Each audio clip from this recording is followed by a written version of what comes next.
Folks, welcome back to the Krueg Show. Larry Krueger with you on a Tuesday night after Warrior basketball as we get it rolling on the Krueg Show. Giants going on right now. It's still 8-2 Giants, sixth inning. We'll talk a little Giants later on this evening, but we have a special guest on the Krueg Show today as we give the band a rest. Is Bob Fitzgerald, the voice of the Warriors. Been the voice of the Warriors for an awful long time. And he joins us tonight on the Krueg Show to talk a little bit about the Warriors who fought the good fight, got down 29.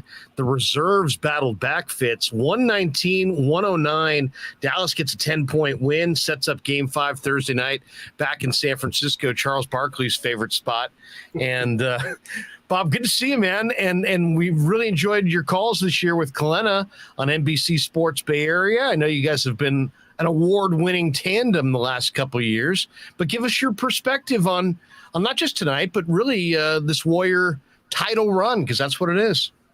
Well, I mean, for the Warriors, it's great after a 2-year hiatus to be back, pursuing a championship, just like you're saying. And it's an interesting mix because it's the Hall of Famers in Steph and Clay and Draymond Green, and then the bridge guys, in terms of Kevon Looney and Juan Toscano Anderson, Damian Lee, Andrew Wiggins, and then the youth, which is going to be Jordan Poole and Kuminga and Moses Moody and eventually James Wiseman. So there's not a lot of teams, if you look in the history of the NBA, that have been a dynasty, have had a very short dip, and then rocketed back up to title contention. The Bulls of Jordan did not do it. The Spurs did not do it. The Celtics of Russell did not do it. The Lakers did not do it in both iterations. This is a chance to make history, to just bounce down for a little bit and come right back and pursue a championship. There's a lot of different factors in an NBA game, but the one that jumps right off the page, if you look at the box score in this one, was the Dallas was plus 30 at the 3-point line. They made 10 more threes. They took 43. They made 20 of them. Fitz, we were just saying off the, before we went live here that, man, if Dallas can, shoot 53s and shoot a decent percentage, they're going to be tough to beat for anybody. And that's what happened tonight. They really hit their threes. Well, if you look at it, Larry and guys, is that it's who made the threes. Because in Game 3, you had Kleba, you had Bullock, you had Bertans 0 for 14. Didn't make a three. Tonight, they were 8 of 17. So that 8, those 24 points, that's 24 of the 30 that were different from the 3-point line. And that's the whole deal for Dallas. They made threes in 2 of these 4 games. The Warriors came from 19 down to win one at Chase when Dallas was striping it, and then did not come from 29 down tonight. But if the Mavericks make threes, they play that 5-out offense, then they're a problem. But they've had 2 of the 4 where they haven't made threes, and the Warriors have been able to take care of them in those games. Let me ask you before the guys jump in here, because they want to, I'm sure, ask you a few questions as well. Very emotional Steve Kerr in the pregame. Obviously, this game comes up against a backdrop of real life, and that is children gunned down in the state of Texas in their schoolroom. And Steve knows this story all too well. I mean, this is a tragedy that his family has endured. I mean, this is how he lost his father to gun violence. So this one particularly hits home for him.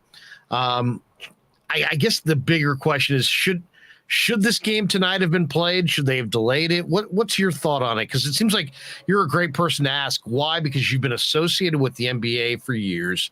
But at the same time, you're a father of 3 and a right-thinking minded person, and sports is how you've made your living, but it's not your entire existence on this planet. How do you feel about the discussion that it was going on before tip and maybe it was in the best interest to not play this game tonight, and that maybe they should have rescheduled it? I don't know how you view it. Well, I mean, the thing is, I agree with Steve 1,000%, 5,000%, 10,000%. We called games after the Columbine shooting, and there was a moment of silence. We called games after the Pulse nightclub shooting in Orlando, and there was a moment of silence. And then you had again today a moment of silence. I mean, just as Americans, how many more shootings are we going to have? And then, like Steve said, hey, let's go Warriors, let's go Mavs. Like, sports is a reflection of society. And a lot of times, because it has a big platform, maybe significant messages can be shared. But at some points, regardless of your political stripe, can we agree that people going into schools and killing kids is something we should never have happen? But apparently, we can't have our elected officials agree enough to get off their rear ends and do anything about it. And so that's where I agree with Steve 10,000%. And yet we just kind of, hey, thoughts and prayers, moment of silence, and keep it moving. And it's despicable all the way around. Yeah. It's just, and everybody had it at the front of their mind tonight as you're watching this basketball game, that this is just the toy, sports, I think was said best, is the toy department of life, and in some ways it would have been fine with me if they had said, hey, you know what, let's reschedule this for another day and time. But it's, the old saying, it's like the show must go on. And hopefully, and we keep saying this, but hopefully this will lead to some meaningful change in our country, because I'm a father of 4, and I think my sister lives in Connecticut. She had people that she knew that were affected so directly by Sandy Hook back in 2012, and I really thought that was going to be the moment in time where we had this great pivot, and it didn't happen. And unbelievably, the votes weren't there. And it's a political issue, and it is both sides of the aisle, because it's something that has not been able to be enacted by senates that are even, senates that are Republican, senates that are Democrat. So it's not necessarily straight party line. We need real change. And I was incredibly moved seeing Steve's passion for it tonight. And Bob, we've seen him emotional. We've seen him charged up. But the word that came across tonight is just, he is fed up. And it almost makes you feel like Steve might, and I don't know this because I've asked him about it before. I said, would you ever leave basketball and pursue a career in public service and get involved directly? And, he'll say, I'm just a basketball coach. But in reality, Bob, we know that he could pursue anything he chooses to pursue. It makes you wonder if something like this would make him want to pursue it that much more. Well, Steve is one of the great people in the world, and incredibly, erudite, incredibly well-read. His family is a whole family of educators. It comes across in how excellent he is as a coach. Anything he would pursue in life, he'd be a complete and total success, and I back him 1,000%. But he's awfully good as a head coach of the Warriors. But at the same time, we've seen really societally in the last 5-10 years, athletes and people in the sports world use their platform to advance very significant issues in our society. And I welcome that and hope that continues. Before Danny and Rye jump in, let me make the awkward transition back to basketball for a second. Give me your opinion on the job that Steve has done in these playoffs, because I think in some ways, and it's always hard to evaluate the coach's impact in the NBA because it's such a players' league.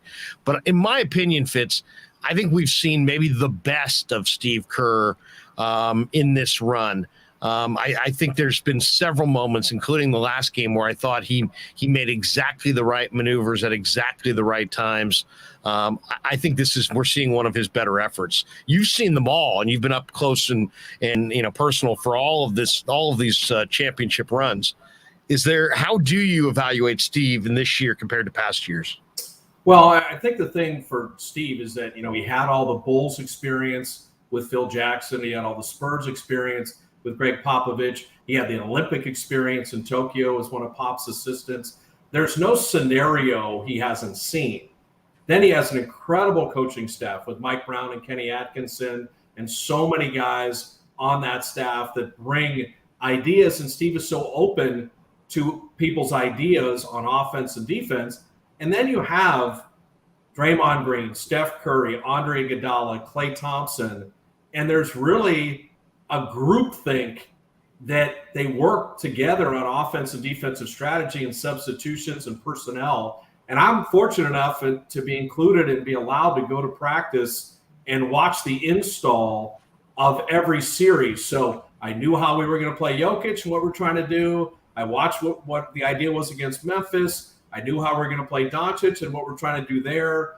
And so to see it get put in and watch Draymond say, what if we did this? And Andre say, hey, let's think about this. And Mike Brown said, don't forget, we want to make this a priority. And then Steve saying, we're going to do this offensively and this defensively. I love that part of this year, to watch that as what the plan is and then how they unfold. And then, of course, as you know, the NBA game's all matchups. And so you do have to make quick decisions on the fly. I think Steve is absolutely elite. And his record shows that. You know, the guy has 8 championship rings as a player and a coach, and wow, the 9th one this year. Yeah, Bob, after watching game 1, I made the comment that to me it looked like Ron, all of a sudden I'd drawn a blank.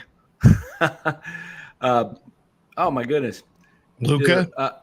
No, the coach Jason Ron Kidd? Adams, Mike Brown, Chris DeMarco, Kenny Atkinson. No, Ron Adams. Excuse me. Okay, Ron Adams. That's right. I made the Danny's comment, been a fan of Ron Adams early on. It looked like to me that Ron Adams' fingerprints were on that defensive game planning in game 1.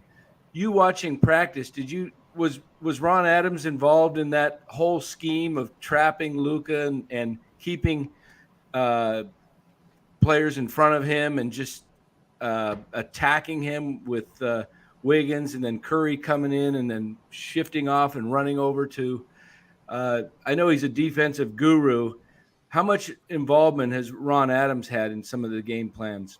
Oh, I mean, Ron is a big part of what they do, but so is Mike Brown, and so is Steve, and so is Draymond, and so is Iguodala. You know, a lot of times the coaches will say, we want to play something this way, and you'll have Draymond say, I think we should push up or do this. And really what defense is in the NBA against elite players, they're going to get theirs. Jokic got his, John Morant got his, Luka's going to get his. It's to make them inefficient. It's to put them in a quadrant of the floor where they might still be productive in terms of points, but if you score 30 points and have to take 30 shots, you're not efficient.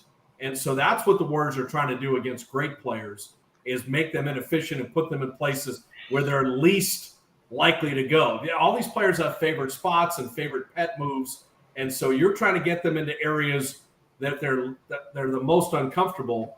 Problem is, you can play everything right. Good offense is going to beat good defense in the NBA. That's been true since James Naismith, blew up the first basketball. Right. Another thing that I was noticing tonight, and I noticed it in game 3. Luka, I love his game. He's amazing talent, but I'm starting to see a little bit of Chris Paul in him, in that I just hate, when I played ball myself, I hate unsportsmanlike where you fake being hit, or tonight he locks Wiggins up. You don't see guys like Steph pulling that stuff. They just play the game the right way. He doesn't need to do that, but it's like when you lock a guy up to get an advantage and you get the call, why do guys get away with that? Well, I mean, that goes for every sport, in baseball, or maybe you get a ball that has a scuff on it, and you throw a ball that, has a little stuff on it. That's been around forever.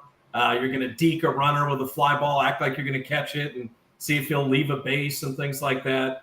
It's just, can you game the system to create an advantage? And, the play you're referring to, when he's holding Wiggins' arm, that isn't Luka Doncic's fault. There's 3 guys that are paid to see him holding Wiggins' arm and not give him the benefit on that situation. But there are guys, that have been very effective and have lived at the foul line for many, many years. that play the referee game in addition to playing the basketball game. Yeah, I don't know why the NBA. Some of them are very effective.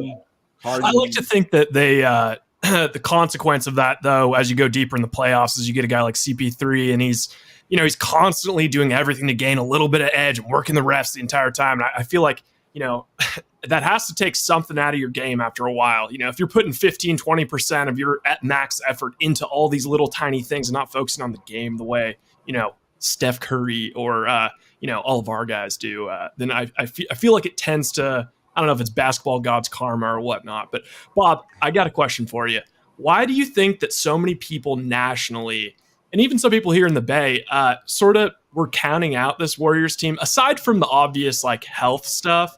The only thing I could really think of is just that, we all got spoiled where it was this crazy Warriors team and the Cavs LeBron team, and it seemed like an inevitability every year. And it sort of seems like maybe everybody's comparing this year's team to that team, and just because they look mortal, all of a sudden, they're like, oh, well, this team isn't going to go to the championship. But in reality, that's just normally what a basketball team is going to look mortal at some points. So yeah, I'd love to hear your perspective. Well, I think it's fair nationally as well as in the Bay Area. You had Steph injured for part of this year. You had Clay, injured for part of this year. You had Draymond injured for part of this year. And you had Wiseman miss the entire year. So this actually, even with Otto Porter out, Iguodala out, and GP2 out, this is the healthiest the Warriors have been because they've actually got to the postseason and had all their main guns at least there for the the preponderance of minutes. So I think the idea during the year when you'd see the Warriors scuffle on the road or lose some games in a row or lose games and let games slip away they might have had, they never had all hands on deck. And the idea was they're going to get everybody. And when they do, look out, they could start rolling. And that's what they've done. Beating Denver is an elite team. Jokic is incredible. You beat them in 5. Memphis had outplayed the Warriors in the regular season by and large. You beat them in 6.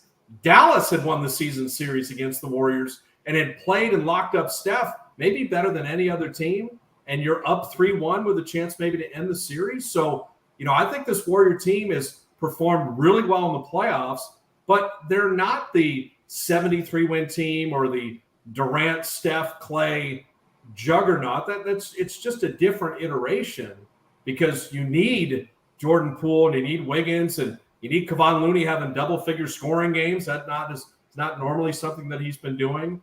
And so they're finding a way, and each game is a little bit different, but I think that they will give Dallas a very representative effort in Game 5, and then if they were to play Miami or Boston, those are tough matchups. That's the one thing I always push back on. This isn't hey, I have people ask me, you're already planning your parade speech and stuff. Let's relax here a little bit. Yeah. Because the Celtics are really good. Miami is really good. The odds favor them against Dallas, but Dallas is really good. Yeah. So let's let each game come and enjoy them and see how the Warriors kind of continue to navigate it and just appreciate, like I said, the bounce back and into this championship pursuit, because this won't be just one more year. They're going to be good now with Jordan and Moody and Kuminga and Wiseman. This team's going to be good for the next several years because they have a great mix of young and Hall of Famers together. By the way, we have GTC Reels donating $5. He says, damn, Fitz showing off the Emmys. Meanwhile, Larry's got VHS cassettes on a shelf. Now, Fitz, we've known each other. The Emmys are in the office. I mean, I'm not going to move them out of my office just to come on with you guys. We've known each other for 25 years. And in those 25 years, I met you in 1997 when I first came to KMBR. And we have shared many laughs, but we have one more to share because the other night, these two guys that are in this chat with us, we decided on the Krueg Show channel that we would do a Warrior watch party, right? But I was busy watching JV baseball. So these two knuckleheads go back and forth doing play-by-play, or they were doing a chat, doing a watch party, and it turned into Dan Cochimilio with the Giants hat over here doing his best Bob Fitzgerald play-by-play impersonation. It happened to coincide right with Wiggins' jam. Oh, okay. So I need you to evaluate Dan Cochimilio's play-by-play of Wiggins' jam. I'm ready. And then you may want to get nervous about those Emmys. All right, here we go, Rye. Do you want me to play the video or just the audio?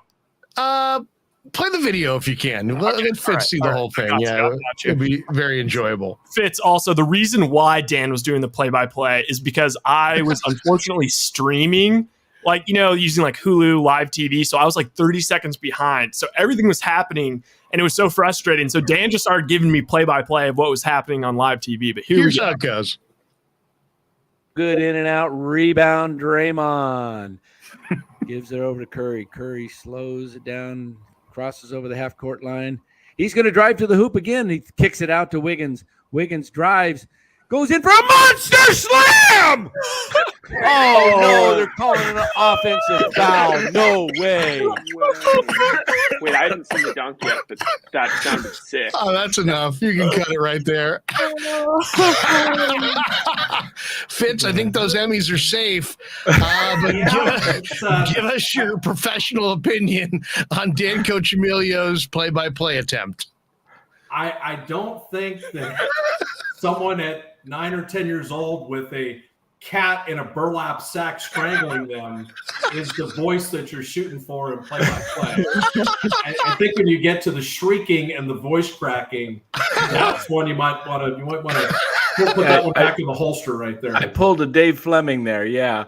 Oh, Kelch Chronicle says, Monster Slam, flippin' epic. All right, that one makes me laugh. So, Tom on the chat says, my poor speakers.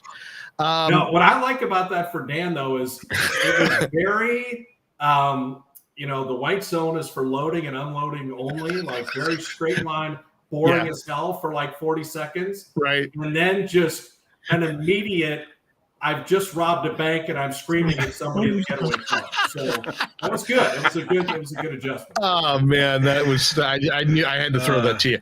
But give me your thoughts on Kerr tonight, because they get down by 29. He pulls his guys out. He left Steph in there, which I was kind of thought was curious, but he left him in there. And then the bench, this is why I liked Golden State in this gentleman 5, where they won games 1, 2, and 3, lost tonight and winning game 5. Because I look at Golden State, Fitz, and I see a team that has 7, 8, maybe even 9 guys that I would consider NBA starters. While I'm looking at Dallas and I'm looking at Doncic starter. I think a guy like Dinwiddie potentially could be a starter. Brunson has emerged as a starter, but I don't really think of him as, I think of a lot of their guys as kind of bench guys, Bullock and Powell and Finney-Smith and Kleber and Bertans. And so I like Golden State completely at the beginning of this thing, but a lot of people picked Dallas. What did you think of kind of the sentiment? A lot of people picking Dallas at the beginning of the series. And what did you think about the way Kerr kind of handled this one? I thought he would have called off the dogs and kind of packed it in. But, man, the bench rose up and he brought those guys, brought his starters off the bench late. Well, I think there's a couple things here. Steph and Draymond and Clay are going to have a rapport with Steve. And Steph may have said, let me try to catch a rhythm. Let me try to make a couple shots. Let me stay in and kind of run things a little bit, because you can see 20 go down to 12 real fast, and then all of a sudden the house is on fire and you better look out because here come the Warriors. So you weigh that against, oh God, please don't let somebody injure a knee, ankle, back or something, because this series is every other day. That's the deal. Dallas and the Warriors are going to get on a plane and fly home and play again on Thursday. So, you had space in the first couple rounds. You have space in the NBA Finals, which don't start till June 2nd. But you have no space here in the conference finals every other day, back and forth. So you're weighing that.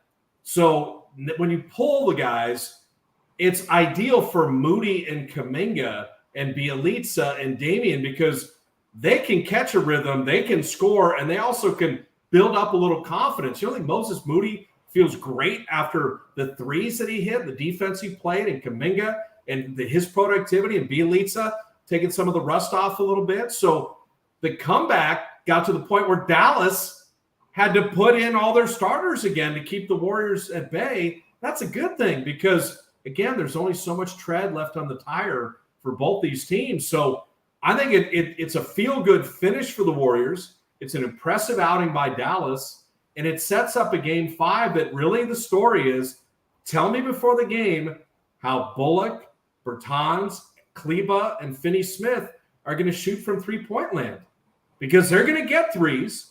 In the games they make them, Dallas is right there with the Dubs. In the games they don't, that's where the Warriors have a significant advantage.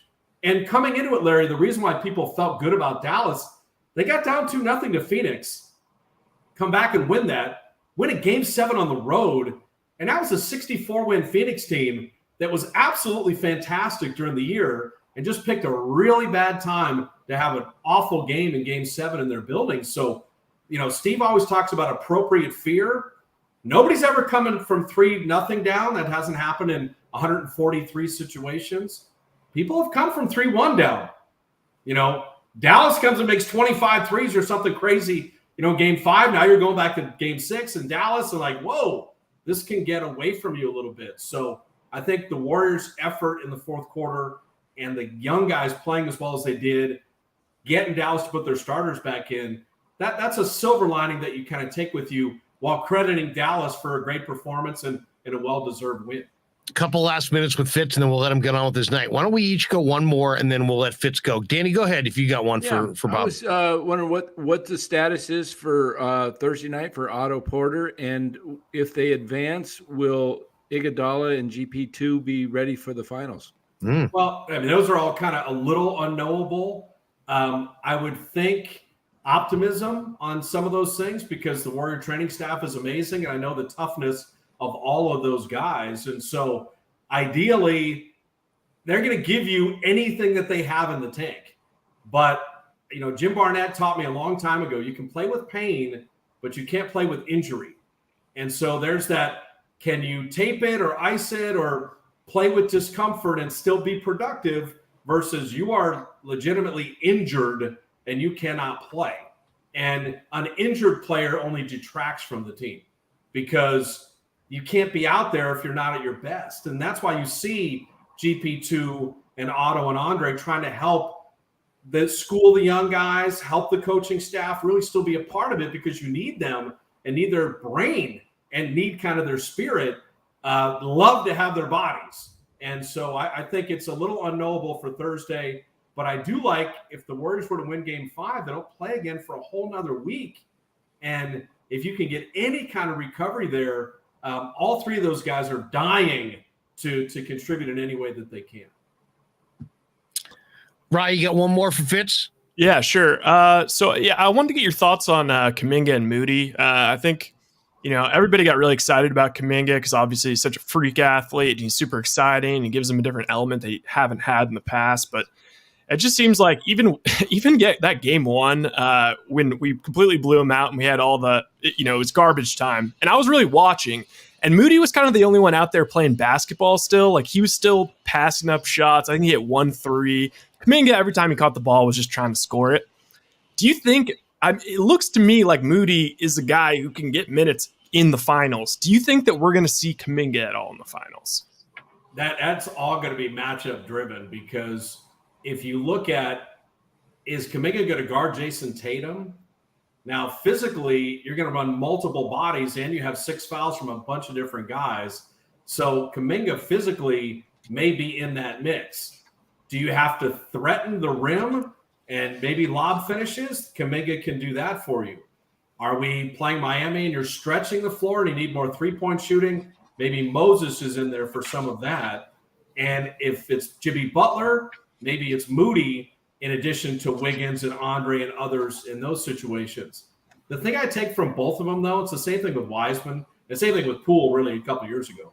These guys are 19 years old. They're 19. Wow. They're 19 years old, and Kuminga doesn't turn 20 for like a full other, he doesn't turn 20 tomorrow. It's amazing to me how young they are, how physically developed they are. And in Moses' case, you think he was 30 years old from maturity level. In Jonathan's case, if you told me he was 32 from a physical level, I've never seen a 19-year-old like that. He makes Wiggins look small. And for Wiseman, the same thing. People talk about James, his rookie year. He averaged 12 and 9. Yeah. You know who didn't average 12 and 9 when they were 19? Kevin Garnett, Jermaine O'Neal. People need a little perspective, because all the people that love Jordan Poole right now thought Jordan Poole was a nothing when the Warriors first got him. Absolutely. So give everybody a couple years, and I think they didn't miss on Wiseman, Moody, Kuminga, or Poole. Those guys are all hits on the draft board, in addition to having the Hall of Famers. So I love all the Warrior youngsters. I love who they are as people. I see the growth in their game. And then I will just say, just NBA reality, everybody wants to score at garbage time. It's the rarity where you're making the extra pass and doing the right thing, because that's your time. That's And I sat for 22 years next to the greatest garbage time scorer ever. Jim came in with those Russell Celtics. He loved garbage time. That was his chance to score and shoot and put up numbers. So, for me, all young players want to make an impact by scoring. And fans look at scoring as the biggest impact. But I'll show you a Bam Adebayo and a Robert Williams and a Kevon Looney and Andre Iguodala and Draymond Green. There's a lot more to winning games than just scoring. And just people, if you're really into the game, don't be fooled just by scoring, because I see a lot of guys that score 20 points and give up 40 on the other end. Sure. You're down 20. You're a big 20-point scorer, but you're not guarding at the level that your team might need you on the other end. And I think that's something that the average fan doesn't get too deep into checking that out. One last question, if I could. Go ahead. Tonight was kind of the first night we saw the Mavericks kind of go to the paint more often and drive, and the Warriors were playing that zone defense and they were breaking through. What do you anticipate adjustment-wise Thursday night? Do you think the Warriors will try to stop that by playing more man and trapping at the top more, or what do you see them doing? Because if the Mavericks can get into the paint like they did tonight, and that really opens up the three-point shot as they collapse, that could be a little bit frightening if they, like you said, if they hit 25 of them. Well, that's going to be first of all, it won't be the straight look the whole game. Against good teams, a little bit of man, a little bit of zone, a little bit of box and one. They're going to change it up. You can't give a good team the same defensive look the whole time. So it'll be a sprinkling of everything. You could say if you get in the lane and you're daring guys to hit floaters, those are only twos and you're not giving up wide open threes. So you could play the math game, with regards to that. I think when you go man, Doncic always brings in a ball screen and hunts a guy he wants to go against. Yeah. And then he's getting in there to get fouled, finish himself, draw and kick. And so man-to-man, unless it's like Wiggins and Andre and people like that can Moody, that can at least send him one way.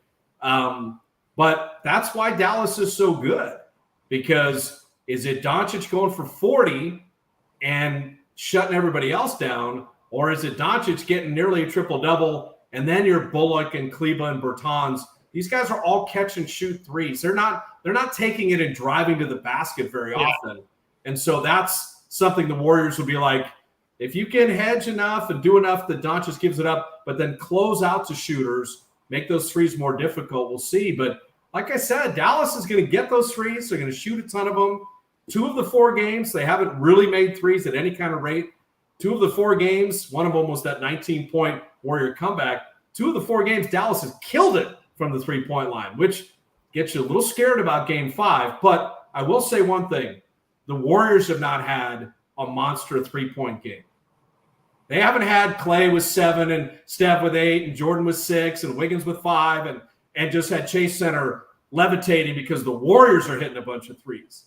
So that game hasn't come yet, and it may come sooner than we think. Fitz, last one. Let's just assume Golden State can finish the deal Thursday night and get ready for the finals. I'm rooting hard for the parade, man, and I want to see Warriors Celtics, but something tells me that cauldron of going into Boston is going to be a very difficult, very daunting task to beat them there. Though we saw Miami just do that just the other day. What do you think? What's the harder matchup between Warriors Heat, Warriors Celtics? Are you personally, rooting for either side there? Is there a matchup that you would like to see in the finals? Well, I think this is one where, do I want to get punched with my right hand or my left hand? Because I think both Miami and Boston present huge problems given how well they play defense, how physical they are. When I think of Miami, I think of Bam Adebayo and PJ Tucker and Butler and Spoelstra and all the scheme that they have been through in a team that was recently in the finals. Tyler Hero hitting threes. Max Strus has come alive. When I think of Boston, I think of how Boston came to Chase Center and really dominated the Warriors. Yeah. And Boston at their very best with Marcus Smart and Jaylen Brown, and Tatum, and then Robert Williams and Tice and these other guys. And then the ability of Grant Williams to make threes and Pritchard off the bench hitting threes. Man, those are two really good teams. The one thing that's happening in that Eastern Finals, though, someone's hurt. Yep. Butler's out. Lowry's out. Smart is out. Tatum is out. Like, which of those teams is going to be full strength coming through this? I'll just say I hope Boston-Miami goes 9 games and that they're both dog tired and then have to fly across country, for a Warrior team that's waiting on them. But man, that will be an amazing Titanic finals, whether it's Boston or Miami, with a ton of history and a ton of winning on both sides. So I can't really say, I hope it's this team because, right now, man, I both of those teams scare me, but the Warriors do a lot of things that should scare those teams too. Well, the chat's weighing in on you. Tyler Burbeck says, we love you, Bob Fitzgerald. The wise soul says, yo, it's Fitz. I remember listening to Fitz in the 5th grade on Sports Phone 680, and he'd play Up All Night. We go way back, my friend.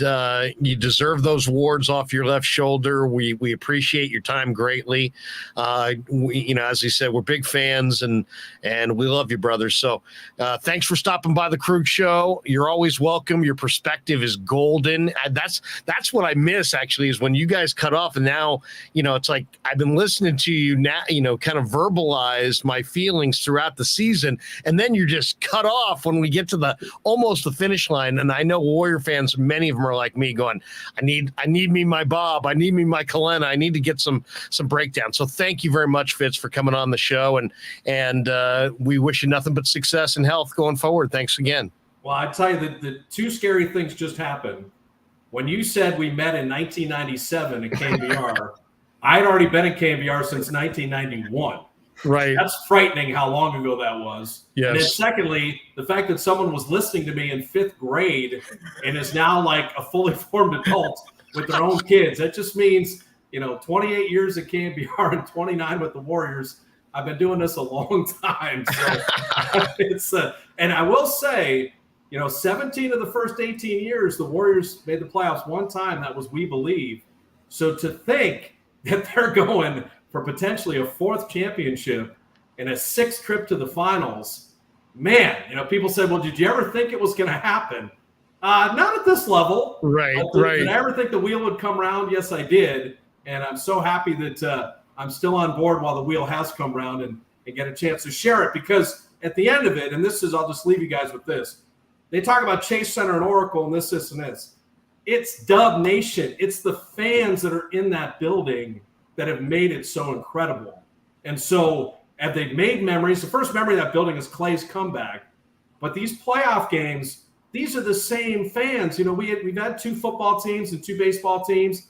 We got 1 basketball team. There's nearly 10 million people in the Bay. Everybody pulls for the Warriors, and you can feel it. You can feel it driving around and just seeing people at restaurants and bars and at the game. So Game 5, and then hopefully a great run into the finals. Let's do it all together. It'd be a lot of fun. Thanks, brother. Have a great night. Appreciate you. All right, guys. Appreciate it. Thanks so much. Bob Fitzgerald stopping by on the Krueg Show. He is outstanding. And all of those awards that he's accumulated through the years, he deserves every single one of them. A couple people in the chat. I remember visiting Fitz saying Knuckles and San Mateo. Matthew Mears. I missed the Bob and Jim combo. Fitz is Matt R says, I need me my Kalena. There's no question. And, says GTC Real. Bob is for hire to do play-by-play for private parties. Maybe Danny could be the big, Dan Coach Emilio. Good stuff there. That is fantastic. If you're tuning in going, where's Cy? Where's Cy, right? Cyrus has got the COVID, so he's down for the count. GTC Real says, where's Cyrus? He's got the COVID. He's at home. He's resting up. He wasn't feeling great tonight. He said, I'll definitely be there Thursday night, but I can't do tonight. I said, Cy, get healthy, my man.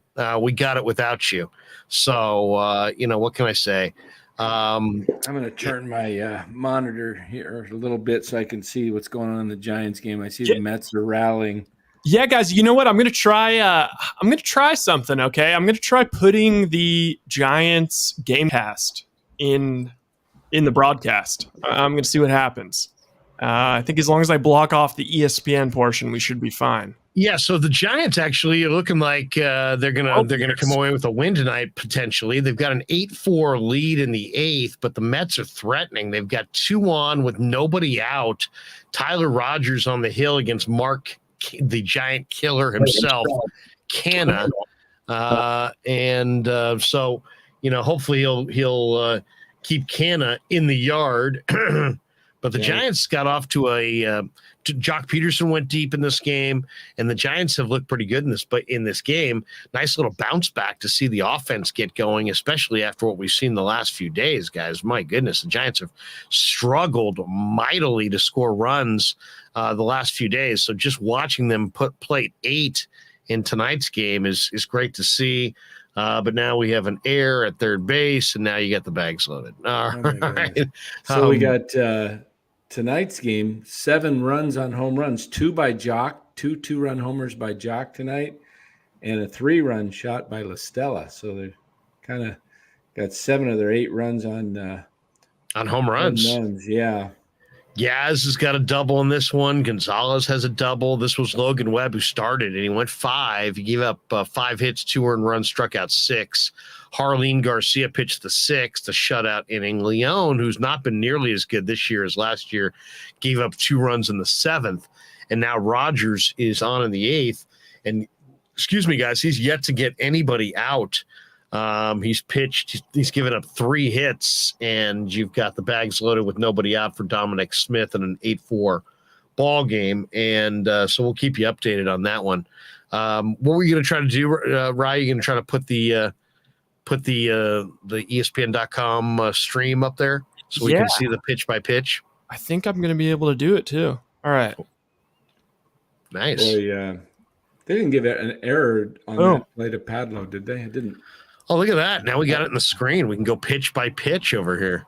Yeah, it's a little blurry, but it's okay. Yeah, it's a little blurry, but I'm also watching the game off on a 45-inch TV off to my right here, so I'm seeing a little tapper up the middle. Oh, no. Dominic Smith up the middle, 2-run single. And now it is 8-6. I agree with Tyler here. What does he say? Bring in Gonzalez? Yeah.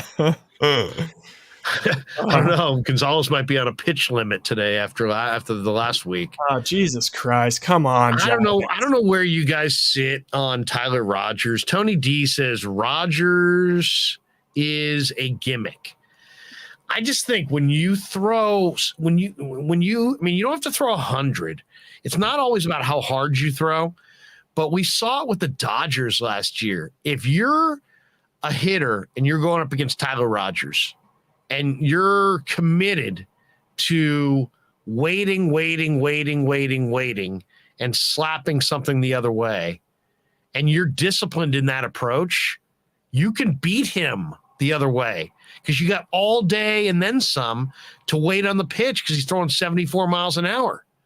So if the Dodgers did it expertly at the end of last year, Danny, you remember that they slapped Rogers the other way and just made him pay repeatedly. Now it's an 8-6 game, first and third, still nobody out. Luis Guillorme up, who's hitting 338 for the year. So they've definitely got to hold him to at least just one run. Tyler Burbank says Rogers' submarine style scares me. It's not the submarine style; it's the lack of velocity. I mean, he's 75 to 84 in that range. His great thing is that he can pitch every day, but then do you want him pitching every day? That's really the question.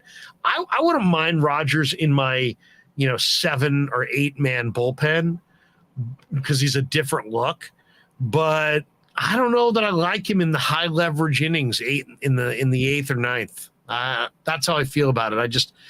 I'd rather him be. He gives up a lot of ground balls, but he does. Sometimes they just squeak through. Camilo Doval in the pen warming up. Yeah. Tony D says low velocity and lots of loud contact. Mark Graves says, hey, he got a double play ball. He just didn't get the double play. Yeah, it kind of went through. Now they got a guy in a rundown and they do tag him out. So they have now 1 out, first and third. So we'll see. Toads McGoat says trade for the other Rogers twin. Yeah. The Padres traded for his twin brother, and he's been absolutely nails for the Padres. He's been terrific. So, so now we're in that kind of in-between mode where, we can talk Giants or we can talk Warriors. Fitz is so great and comprehensive on all his analysis of the Warriors. And I feel like he's awesome. Yeah, I feel like we've covered a lot of it. I do agree. But do you guys have a few more comments on Golden State as we hopefully navigate the Giants through the final final 5 outs of the win? On that Giants, that rundown, they were able to keep the guy from first only going to second. He didn't advance. He didn't go to third. First and second, 1 out. First and second, 1 out. Brandon Nimmo up against Rogers. This guy's tough to double. He's fast. Especially against Rogers. He's likely to hit a little chopper, and he could end up beating it out. That's what this guy specializes on. He just taps the ball. And Rogers, being a sinker baller, likely to see a ground ball, but hopefully he can just get one. Kevin says, thank you very much for having Fitz on. Hey, you know what? Thanks to Fitz for coming on. He's a great guy. And it's funny. It's like, to me, Fitz has been my friend for a long, long time. But it's amazing. Everybody's got an opinion when you're good and you've been doing it for a while. Everybody's got an opinion. Isaac Perez 23 says Javon Kinlaw just went wild on Grant Cohn's live show. I didn't see that. Okay, HR says, Krueg, did you see Kinlaw get wired with Grant? Yeah, I think they're saying weird. So weird. Okay, so I watched. I don't know why. I don't normally watch Grant's videos. No shade, but I saw it was like. I think the title of his video was like, confronted by Javon Kinlaw at minicamp, and I was like, okay, all right, get it. You can get it, right? Once you get it, we'll play it. Yeah, let's get it. All right. Yeah, I heard Jimmy Ward made a comment to him too. I did see that. Yeah. I'll be on tomorrow with Grant at 3:00 on his channel. So, we'll I'm sure I'll get a chance to see more of it. Oh, I didn't realize that he also got him on. Oh, so I don't know which one they're referring to. Okay, wait. Can I set it up and then we can go to what seems to be Kinlaw? Yeah, okay. Set it up. To set it up. Tony says, yes, you have to see it. Kinlaw went off on him. Okay. Wow. Okay. So to set it up, Grant essentially, he saw Kinlaw. He was talking about how, he's not allowed to go up to players. All of a sudden, Kinlaw walks across the entire. Is this on the field? On the field, across the entire field. He's in the weight room, then walks across the entire field and just stands right behind him, right behind his left hand shoulder. He was saying. And then he basically turned around and was like, what's up? And then, he basically called him like a B. Was he joking or was he legitimately mad? Oh no, he seemed to be very serious. From what Grant was saying, is that he kind of like called him a B and like, you know, was basically like ripping him. And it actually crescendo was he actually hit Grant's hat off his head that hit another reporter. And I guess like then at one point, Well, and then you can't do that. You can't necessarily do that. And after that, I guess like there was a bunch of like rap going on, and he kept like, you know, improvising lyrics, basically like rapping at Grant, like "you a punk ass." Did Darren Ruff just drop a ball at first base, or was that guy going to be safe anyway? Did he do a little chopper grounder? Because I'm a little delayed. Yeah, it was a little chopper to the to shortstop. It was a I bang told bang you, play. I at knew first. he would do that. I knew it. And they made the play to first, and it looks like Ruff dropped the ball, but I think he would have been safe. It was Padlow on the little chopper, fields it, throws it. He was safe anyway. Oh, he was safe anyway. He was going to be safe anyway. What did I say? He's going to hit a chopper and maybe. All right, is this it? Yeah, I guess so. I haven't even seen it, so let's check it out. Let's check it out.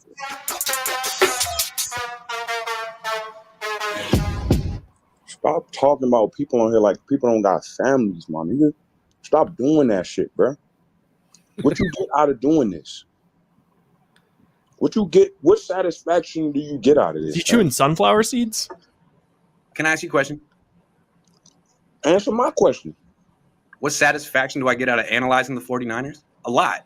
Man, you analyzing people like they not human, fam. Like, oh, this dude this dude that, this dude this dude that.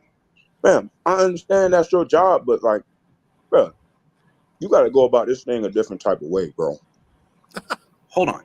You got to go about this a different type of way, bro. Hold on. Can I ask you a question? What's up? What did I say about you that you object to?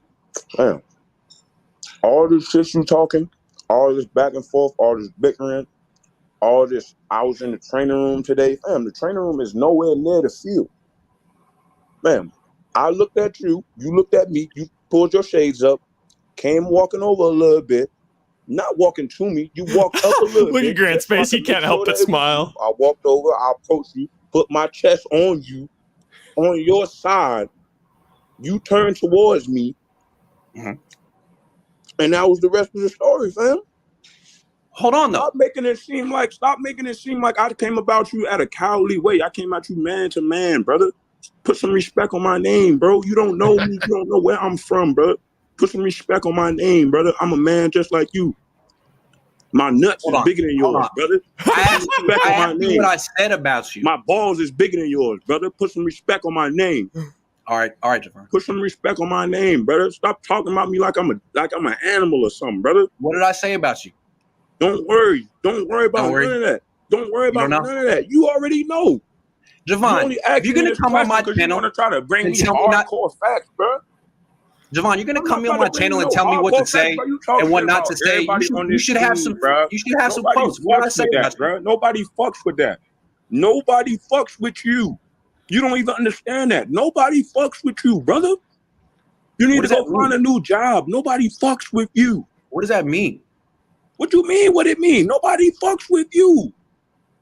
Are you sure? Nobody fucks with you, fam. And the only reason I'm getting on here stooping to your level this low is because I feel like it got to be done. Somebody got to do it, and it's going to be me. Somebody got to press you, fam. You like to come on here and try to bully people on the internet. But when I press up on you in fucking person, you fucking shaking like a cow with voice lighter than my fucking baby, fam. What's up with that? What's up with that, fam? You think I'm scared of you, Javon? Giants are down 10-8. All I know. Does it get worse from there, or did you cut it there? I just cut it because of on account of the horrible sadness of Giants down 10-8. Oh, it's 10-8? What happened there? No, another error on third baseman. He's made 2 or 3 this inning. Oh my goodness. Oh my goodness. Might as well keep watching. So is when I walked up on you, your fucking body temperature was fucking cold as ice. You check my body temperature? Straight bitch. Kinlaw's going about this the wrong way. Little dick nigga. Hey, Javon. Stop do you think with me, bro? Javon, do you think you're representing the 49ers well right now? On this internet, bro. Javon, do you think the 49ers are proud of what you're saying right now? Stop playing with me like you know me, bro. I don't even know what. I don't even know why you're mad, Javon. I'm not one of you your still friends, haven't bro. explained why you're mad. You don't know me, bro. I don't. Stop playing with me on this fucking internet, bro. I don't. Stop But you're playing making with a me big like mistake, that, bro. Javon. Stop playing with me, bro. Stop All right, man. playing with my name, bro. Is there anything else you want to say? Raise. I got kids to raise, bro. All right, Stop man. playing with my fucking name on the internet, bro. Hey, Javon, let me tell you something. Bro, fuck all that, man. Stop playing with my name, bro. Like, you're not going to see me every single day, bro. I'm there. I'm going to be there every day. Stop playing with me, bro. I'm going to be there every day, Stop Javon. playing with me, bro. And I want you to see that, man. Bro. I want you to prove me wrong. And if you play I'm well, gonna I'll be the first person to say it. Show, bro. I'm going to prove you. That's from God himself, boy. I was meant to be here, bro. I appreciate it. I hope you do, Javon. I was ordained to be here. I was born for this shit. I'm rooting for you. You don't understand that, bro? I'm rooting for you. You don't understand. I'm not rooting against you, Javon. I don't want to make it this far in life, boy. I've been supposed to be dead a long time ago. Everything happened for a reason, bro. I'm going to show you, bro. I respect it. Until, bro. I respect if I have a shitty season this year, I promise. Wait. The name that he chose, like, you know how, like, when you enter a StreamYard or something, you're allowed to put your name? You just put MF. Wow. You can rail me all you want. Until then, bro, leave my name alone, bro. I'm tired of that shit. I got kids, bro. I got kids. I respect it. I got kids, bro. Javon, I respect it. Fuck that, man. I got kids, bro. At the same time, bro. Javon, stop playing with me. Wait, I'm sorry, I gotta keep it. Grant is doing the thing where, like, he's like being serious and like trying to calm down, but you can see the slight smile on the corner of his mouth because he knows this video is gonna go do such gold. Javon, I gotta call like I see it, bro. I gotta call like I see it, man. Bro, stop playing with me, bro. I'm not playing like that. Okay. I don't fucking play like that, bro. Jesus Christ. You don't fucking know me. I hear you, man. You don't fucking know me, bro. I hear you. You don't fucking know me like that, bro. Nobody, none of y'all motherfuckers know me like that, bro. Stop playing with me. Okay. I'm not the one. I hear you. I'm fucking not the one, bro. Okay. My whole family knows what you look like. Just because of all the shit you've been talking, bro. I gotta keep my whole talking family about know what you look like, bro. I'm not the one. Analyzing you, bro. I'm not the fucking one, bro. Keep my name out your mouth, and I'm not saying nothing else after that, bro. I promise you. I'm sorry. I promise you, bro. I gotta keep analyzing. You were a first round pick of the 49ers. I don't care about none of the shit you're talking about, bro. Shut the fuck up. I'm not the one. Thank you very much, Javon. I'm not the one, bro. Whoa. That kind of reminded me of our interview with Fitz. No, I mean that was unbelievable. Boy, that was unbelievable. He melted down there. Yeah, I don't know what to say about that. I don't, guys. I mean, I'll let you guys go first on that. I mean, give me your thought. What do you, Danny? You're the senior member of this crew. Give me your wisdom on that one. What are you seeing there? Obviously, a very upset Javon Kinlaw. Yeah, very upset. Dan Cucimilio too right now. 11-8 Mets. Oh my goodness, this is a 7-run inning. They gave up 2 in the 7th, so 9 runs from 2 innings for the Mets. Giants were looking unbelievably good tonight. Bounce back. They got 6 more outs to go. It's not over. It's not over, but when you have a momentum thing like this is not good. Let's focus on the Kinlaw thing for just a second. We'll get to the Giants. We got plenty of time. We got plenty of time for the Giants. What's your read there? Is it okay? So Grant's got what we've got. Grant's got a YouTube channel. Oh, another hit. Grant's got a YouTube channel. Grant covers the team. Grant gives his opinion. It's his opinion. I don't think he tries to. To me, the one thing I don't see with Grant is I don't see any anti-Kinlaw agenda at all. So I'm not exactly sure. I think Javon may just be kind of speaking up for other guys because, maybe he's speaking up for Armstead, maybe he's speaking up for other guys. But I don't get is Grant critical of the 49ers? Sure. Yeah, I guess you could say that. And you could say that, he's 100% independent and he's going to give you his honest opinion. And some people like him and some people don't like him. And that's just the way life is, right?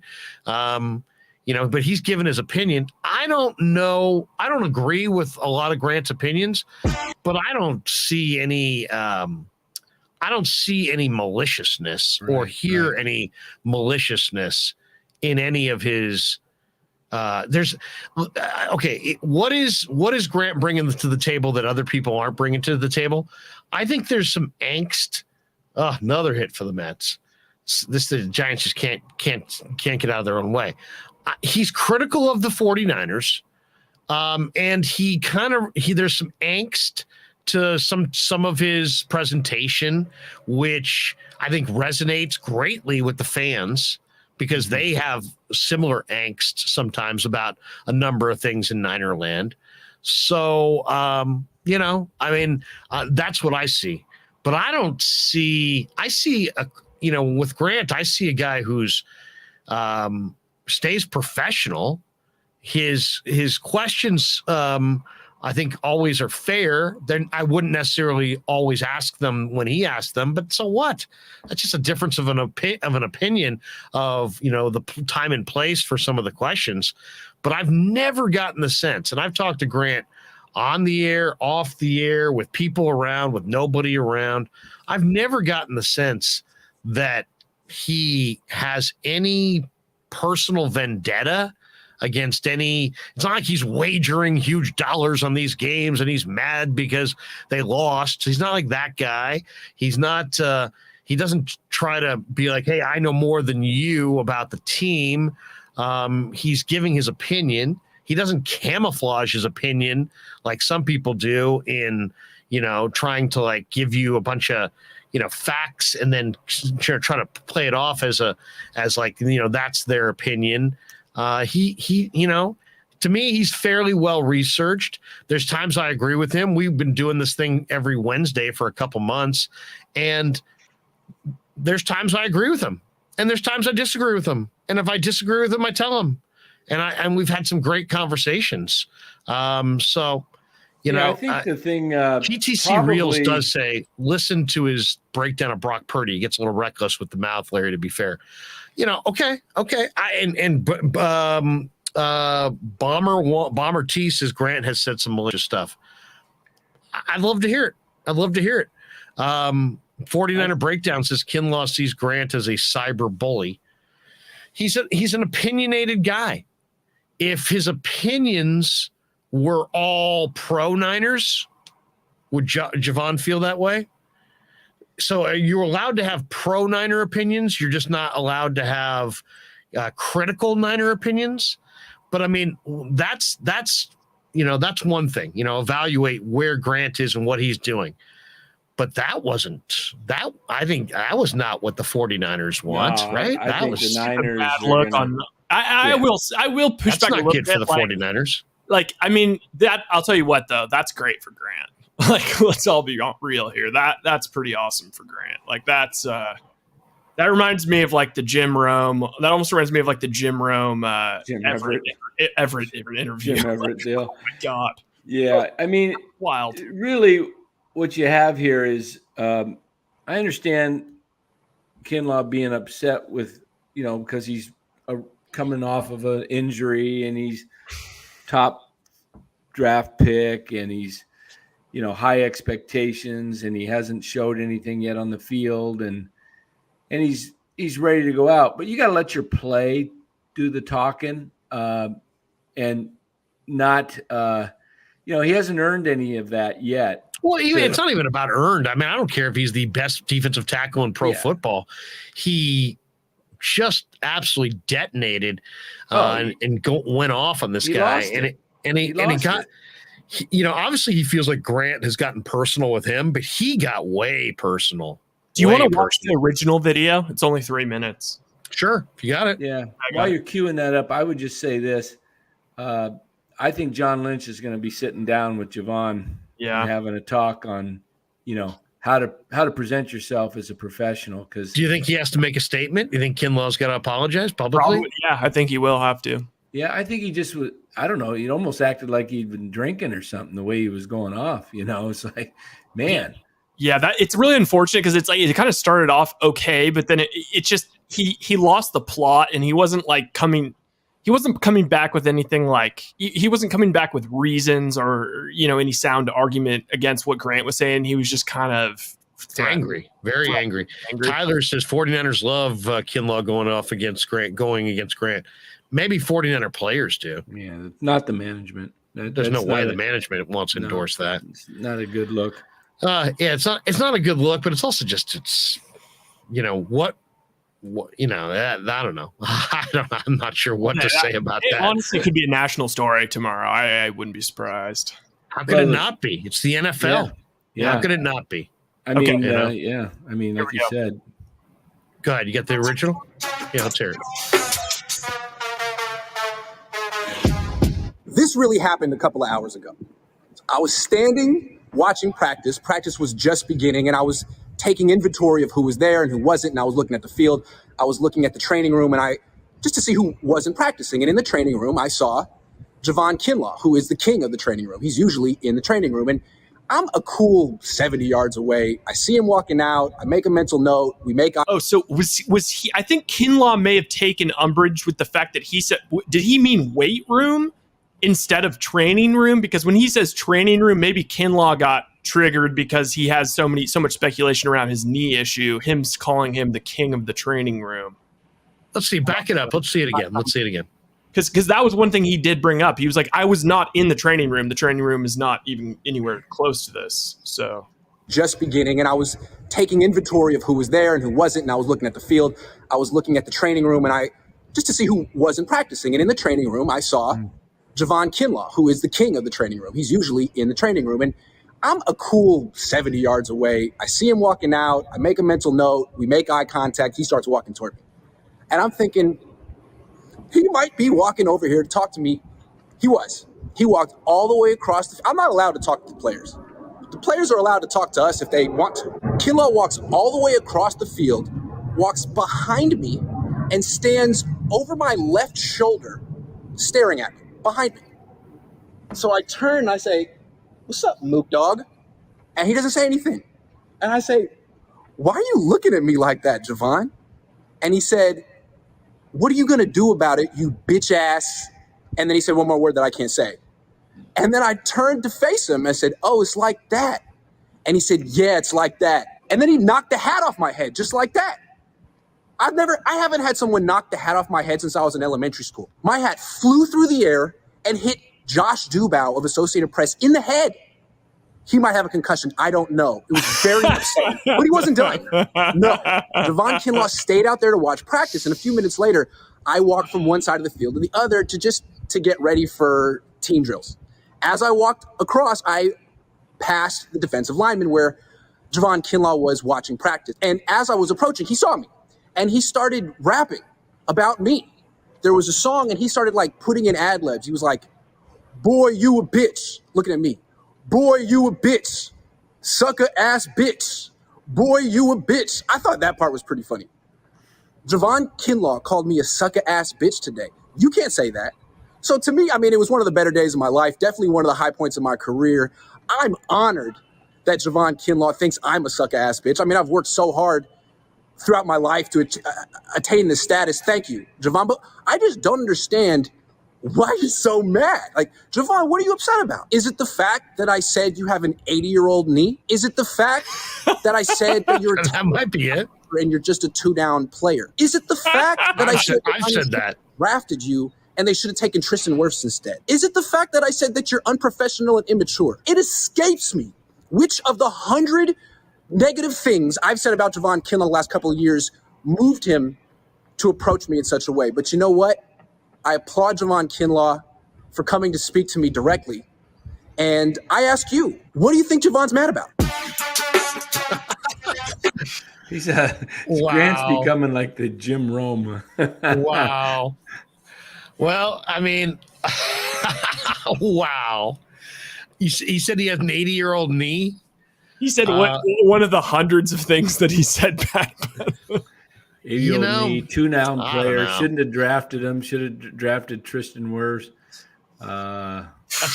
It's called an opinion. It's called a point of view. That's just immaturity everybody's on got an Kinlaw's. opinion, and that's part of what makes.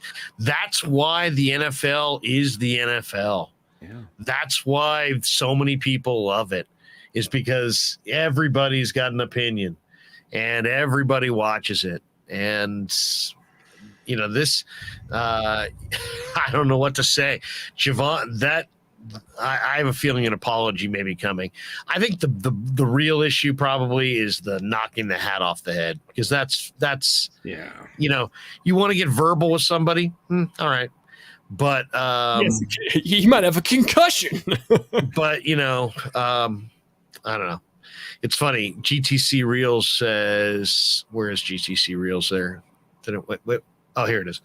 He says he's just not nice about it, Larry. That's what the players hate, but I love it. Okay. All right. Once again, I guess the big question is, because everybody has seen a Grant video at some point, do you think he crosses a line between analysis and maliciousness? I personally, if you ask me, I'd say no. He doesn't. See, okay, here's my thing. I don't think he's malicious, but I think it's just like you can't. That's where the line is, right? You can't be malicious. But like I don't think that you. This is my thing. Is like you can't take Grant as seriously as another. Honestly, as like a Larry Krueger. Like Grant has his opinions, and a lot of it is pushing buttons, and he kind of does the Nick Wright thing where he jumps on one take and doesn't ever jump off it no matter what. But there's nothing against hot takes. There's nothing against everybody says A and you say B. In the law book, but like in the integrity of like what he actually believes would be what I say. Maybe Javon is really sensitive to the idea that he's not, that his knee is chronic. That he's kind of, and because of a chronic knee, when you say, hey, he's got a chronic knee, you're kind of saying he's a bust. You're kind of saying, hey, they had Buckner, they traded Buckner for this pick, they invested that pick in Javon Kinlaw out of South Carolina. He's got a chronic knee. He's a bust. That's so I can understand that, but I think what needs to be explained to Javon is that no matter what any media person says about you, you and only you determine your success or failure in the NFL. I can't have a commentary about what I saw at practice and end your NFL career. Okay. I mean, maybe somebody could agree with me. I've said that I don't think Tarvarius Moore is a NFL starting safety, but it's not like me saying that prevents him from being an NFL starting safety. It's an opinion. It's an opinion. Okay. It's my opinion. I'm giving my opinion. And many of these forums are just that. They're designed for you to give your opinion, whether you're a columnist in a newspaper, or if you're a radio guy. What's a radio guy? A radio guy is not a media person as much as they're an editorialist. So they get paid, and they get paid to give their opinions. And that's why they're not journalists. They're editorialists. And there is a difference there. They get paid for their opinions. And the only thing that would probably get them fired is if they didn't have any opinions, right? They don't get paid for having opinion A or opinion B. It's for having an opinion. And nobody says that your opinion must align with 75% or 95% of the rest of the media. You're entitled to your own opinion. And then the audience is allowed to listen to your opinions and decide if you're crazy and not worth following, or if you're great and the first person they should follow. So I don't know. GTC Reels says Larry's story about him, John London, Trent Baalke in the elevator is priceless. That was just me saying to Trent, as me and John London and Trent all got in the same elevator after a Niner loss, said, hey, how's it going, Trent? And then I thought, it's not going good. They're losing this game. It's the fourth quarter. And I just said, you don't even need to answer that. He kind of looked at his shoes, and we all kind of awkwardly went from the 8th floor to the first floor. But you know what? Sometimes you have opinions. I did an interview with John Lund and Trent Baalke on the field at training camp one time, and I asked him about his linebackers. And at that point, he had Bowman, who was broken down. I think Willis had moved on, and he had Gerald Hodges, and that's all they had. And they had nothing behind it. They had, now they've got great linebackers everywhere you look. At that point in history, they had nothing. And so I said to him, I said, Trent, how do you feel about your linebackers? And he gave me we really like our linebackers. We really think they're good linebackers. And I'm like, great, awesome. And, the interview ended, and I looked at John Lund and I laughed. I'm like, dude, he is so gone at the end of the year because his linebacking core is not great and it's not deep. And he's totally, if he thinks it is good, he doesn't know what he's watching. And note to self, no way. Short timer. He did it. Jock hit his 3rd home run and tied it up. Stop. Yeah. He's at home plate already on my TV. It's 11-11. Jock just hit his 3rd home run. It's 11-11. Holy crap. This is kind of an all-time. What a game. All right, I got to put the play-by-play back up. Oh, my What a game. God. What a game. Dave, 11-11, bottom 8, 2 outs. Jock Peterson. Was it into the arcade or into the drink? Into the drink. I don't know if it bounced. I've got a drop for this. Jacques Lecoq Grande. Rebel 444 says Jock is Babe Ruth tonight. Let me see if I can get the. Isn't this what we said the other night? It's like we just need one guy to kind of carry our offense. Can I play the call, or are we allowed to play the call? Yeah, you can play the call. While the game's going on, you can play the call. You sure about that? Yeah, 100%. Hold on. Let me get my volume, and I'll have to. A gentleman has donated $4.99. A man called Gentleman. He said, "At least we know that Niner players and coaches watch Grant's videos." So there you go. Let me move over here. 49er breakdown. I honestly love hearing Krueg's thoughts on this. Yeah. HR says, but Larry, he makes millions of dollars a year to take that criticism. Yeah, I'm not saying. First of all, let's make this abundantly clear. Grant Cohn was right, and Javon Kinlaw was wrong. Is there any ambiguity in what I just said there? Nope. Grant Cohn was right. Javon Kinlaw was wrong. Now, as far as right, when I say Grant was right, what do I mean? He's staying in his lane. Grant is giving you his opinion, and that's his job. And so he's staying in his lane. He's doing what he's supposed to do. He's doing what his audience wants him to do, and that is to give his honest opinion and don't be buffaloed or bullied by any individual, and just keep giving your opinion.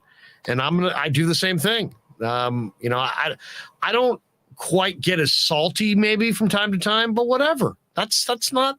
I don't even care. To each their own. There's people that kiss everybody's ass for a living.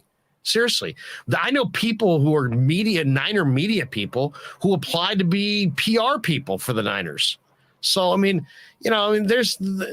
everybody's got their own thing, and some people, have no opinion of their own, and they just want to align their opinion with the club so they don't get stank eye and they can eat a free hot dog and feel like everybody loves them.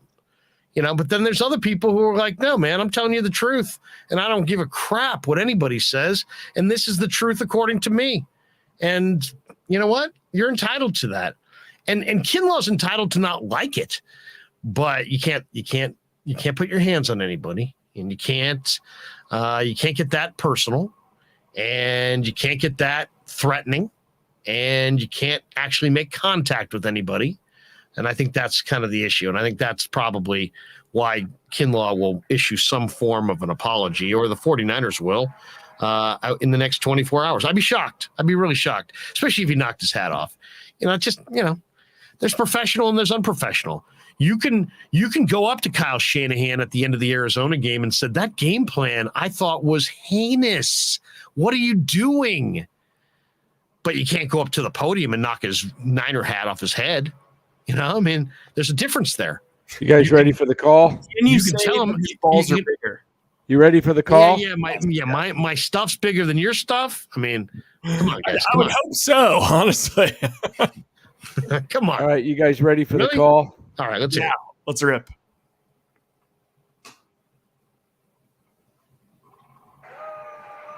The monster slam!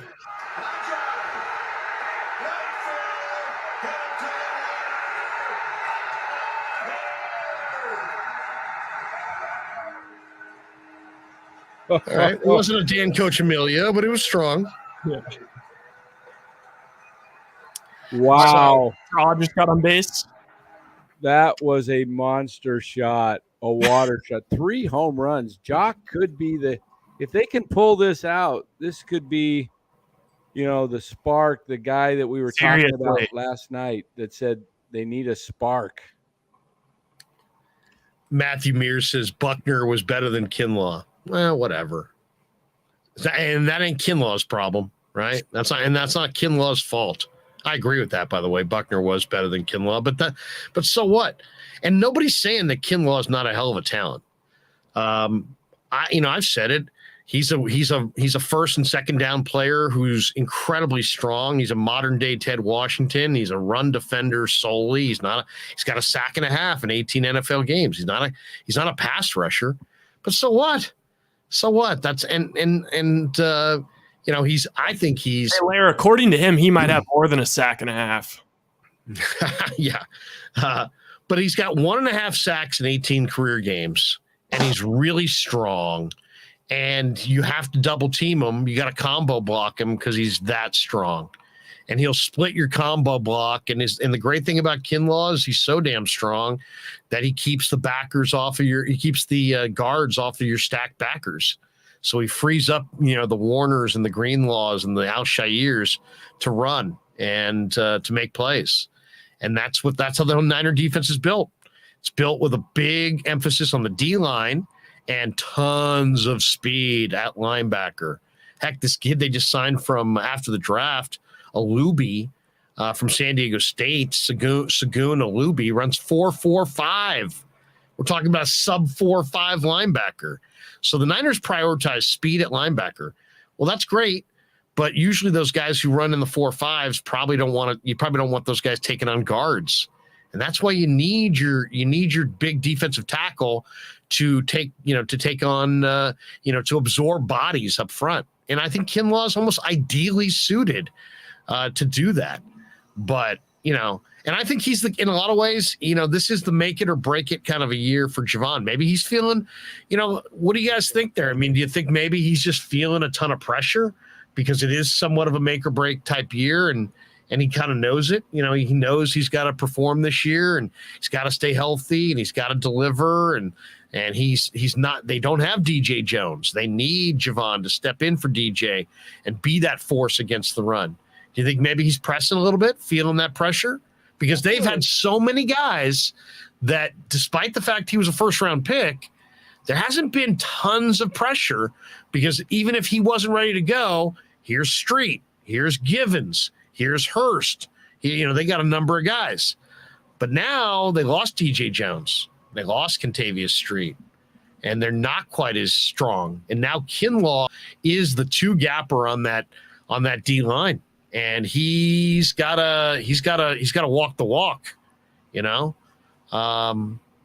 So we'll see. Probably the injury. It's the training room thing. I think that's just like maybe he meant the weight room. Maybe it was the weight room because there's a weight room, an outside weight room. Well, because I also have heard that he is a huge weight room guy. Like he's always in the weight room. Like he's. But Grant knows the difference between a weight room and a training room too. If you listen to the comments again, Grant was kind of being a little sarcastic about the training room. He's always in there. Grant will sarcasm's a big part of Grant's game. Yeah, because he mentioned the 80-year-old, the king of the training. Yeah, the king of the sarcasm is not evil, and it's not mean spirited, and it's not malicious. They just got to learn that Kinlaw acted like Grant was intentionally malicious towards him. And I don't know that I think Grant is not there. I don't think he's gotten there. So Yeah, we'll see.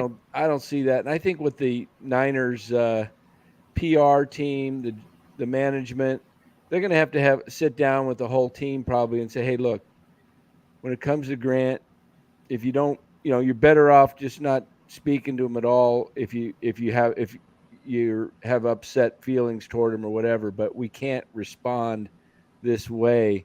It doesn't put the 49ers in a good light. I'm just you could boycott as a player.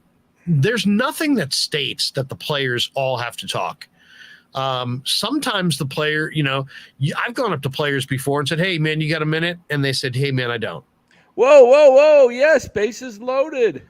Yeah, a little ground ball to shortstop. There was a tag on Tyro Estrada, but the shortstop Lindor dropped the ball.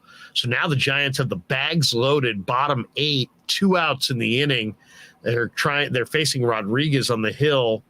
And who's coming up for the Giants? Buck Showalter's going to the mound. Is it the catcher? Padlo. Is it going to be? Oh, it's Padlo. Oh boy, maybe Padlo can redeem himself. He struck out with runners in scoring position in the 7th to finish off. Matthew Mears says, I like Street. It was kind of sad to see him go. I like Street as well. He says Street was my dark horse breakout player, but we'll see how he does on the Saints. Yeah, Well, Street is, I loved him at NC Street State. was the guy that they drafted out of NC State with coming off an ACL. And heard it in the draft lead-in that year. And so he wasn't even available the first year. He was one of Balky's redshirt guys. Wasn't that Balky's last draft, I think, with the 49ers? I'm not really sure. I'm trying to recall. I think unless it was the first draft of Lynch. But anyway. No, Lynch's first draft was Solomon Thomas, Reuben Foster, Akello Witherspoon. Yeah, so it was Joe Williams. Yeah. So anyway, that one's not looking too good. Yeah. Not looking too good. But I think Kittle might have been in that draft though, so maybe it's looking okay. That saved it. Maybe years to too. develop. Took him a few years to even see the playing field because he was on the practice squad or unavailable for at least 2 or 3 years. So I think Kinlaw is just feeling the pressure and frankly, maybe he knows he's not. I don't know. Maybe he's right. I don't know what condition he's in. I've seen some videos of him that he's posted of him running. Is he 100% right now, or is the knee still acting up? Time will tell. Yeah, I mean that's time will tell. I will say this: he plays upright, he loses leverage, he exposes the knee, and that doesn't make it any better. But he is enormously strong. And I'm not talking about Grant. I'm talking about Kinlaw. But Tony D says, I think he's feeling the pressure, Larry. That's why he's referencing having to feed his kids, etc. Like Grant was attacking his livelihood. So I get that. I get that, man. I get that. If you feel like imagine if your body was your livelihood, if you were tied to your health and you couldn't stay healthy, and all the pressure that would go into that right there, look at that line. 49er breakdown. Will they X Grant from the media room? I doubt it. Larry, I'm just worried that this thing may affect us getting press passes, a little bit of a YouTube stigma, perhaps. Perhaps. Should we not do our live stream with Grant anymore because of fear of retribution? No. Let's just cut this next 30 seconds. So, Larry, tell me again how much you hated what Grant said about Kinlaw. Yeah, exactly. Hey, seriously though, why? Okay, I kind of like the promise of Padlo. He looks like a big guy, big strapping guy that could be a third baseman, first baseman. Why is he particularly getting shots over Luke Williams, who played well when he was up here? And Luke Williams is gone. He's gone. I know he's gone now. But even like he was getting shots before him. Secondly, Villar. Why bring Padlo up before Villar? Is Villar a third baseman? I thought Villar was an outfielder. He's a third baseman, first baseman. Yeah. Well, that's a good question. That's a far-on question. I don't know. I mean, I will say this: neither of those guys are established big leaguers. So it's like, maybe it's just like, hey, you know what? Padlo was ready first in their mind. But it's not like either guy, is necessarily has any pelts on the wall in the big leagues. Fair. So, but this is a tough one. If you lose this game after Jock Peterson drove in 7 runs, that's going to be a tough loss. Look at that box score, 32 hits so far in the game. I know. What are they doing to the ball these days? Am I right? 15 hits. 15 hits for the Giants, 17 for the Mets. We need a big hit right here. Jesus. Anonymous says Padlo's batting 200, lots of errors. Luke Williams batted 250 and no errors, and he's DFA'd. Well, it's all about the big stat they never put in the paper is there. Not that anybody buys a paper, but the stat that nobody ever knows is options, and that's really the key stat. How many options do you have? Especially when they what just happened? Struck out. Strikes out with the rally. So it's an 11-11 game going to the 9th. Yeah. Going to the 9th. 32 hits, 22 runs. Giants 11, Mets 11. We head to the 9th. Oh, this is kind of fun. It is fun. We might as well just go until the game ends. I mean, for all we know, it's going to extra innings. Yeah. See, this one a says game Michael, like Padlo's having tonight is this a walk-off Padlo walk-off night? Michael Michio says, Larry, I say you guys get Kinlaw on the show and settle this between Cone. After all, we're all Niner fans, right? I think we take the pro. I don't know, man. I think that I don't know that there's going to be I don't think even Jimmy Carter could bring these two sides together. Oh, wow. I didn't realize it was 3 errors on Padlo. Yeah, he's had 3 errors. He struck out twice with men aboard in the 7th and now the 8th. Bases loaded. What do you call 3 Ks and 3 errors? Call that a double hat trick. Yahtzee. Do you guys ever play Yahtzee? Yeah. What was Yahtzee, like 5 6s or something like that? Yeah, it was all the Yahtzee. 6s. Yeah. Who was the announcer? There was an announcer who used to use Yahtzee. Matthew Mears. Matthew Mears is giving us advice now. He says, stay out of it, Larry. Yeah. Matthew, did you really think that I would try to inject myself into the Cone Kinlaw? No. We're on the Mediator show with Larry. I think if he asks me my opinion tomorrow, I'm going to say, no opinion, no comment. Check out the Krueg show. No, I don't know. I've already told you that I don't think if you want to say I don't like Grant Cone, I think he's got a bad attitude. Okay. If you want to say I think he's snarky, I don't like him. I think he's snarky. Fine. Okay. I think he's smug. I think he's cocky. I think whatever. Okay. None of those things are against the law. You can be you can be smug. You can be a little cocky. You can be a little confrontational. To me, it's all about just your level of professionalism. Are you professional? And I've never seen Grant be unprofessional face-to-face to anybody. And I've never had him say anything. Look, I mean, I care about my own professionalism. I care about, obviously, how the Niners feel about me. I care about how the Niner fans feel about me. I care about how you guys feel about me.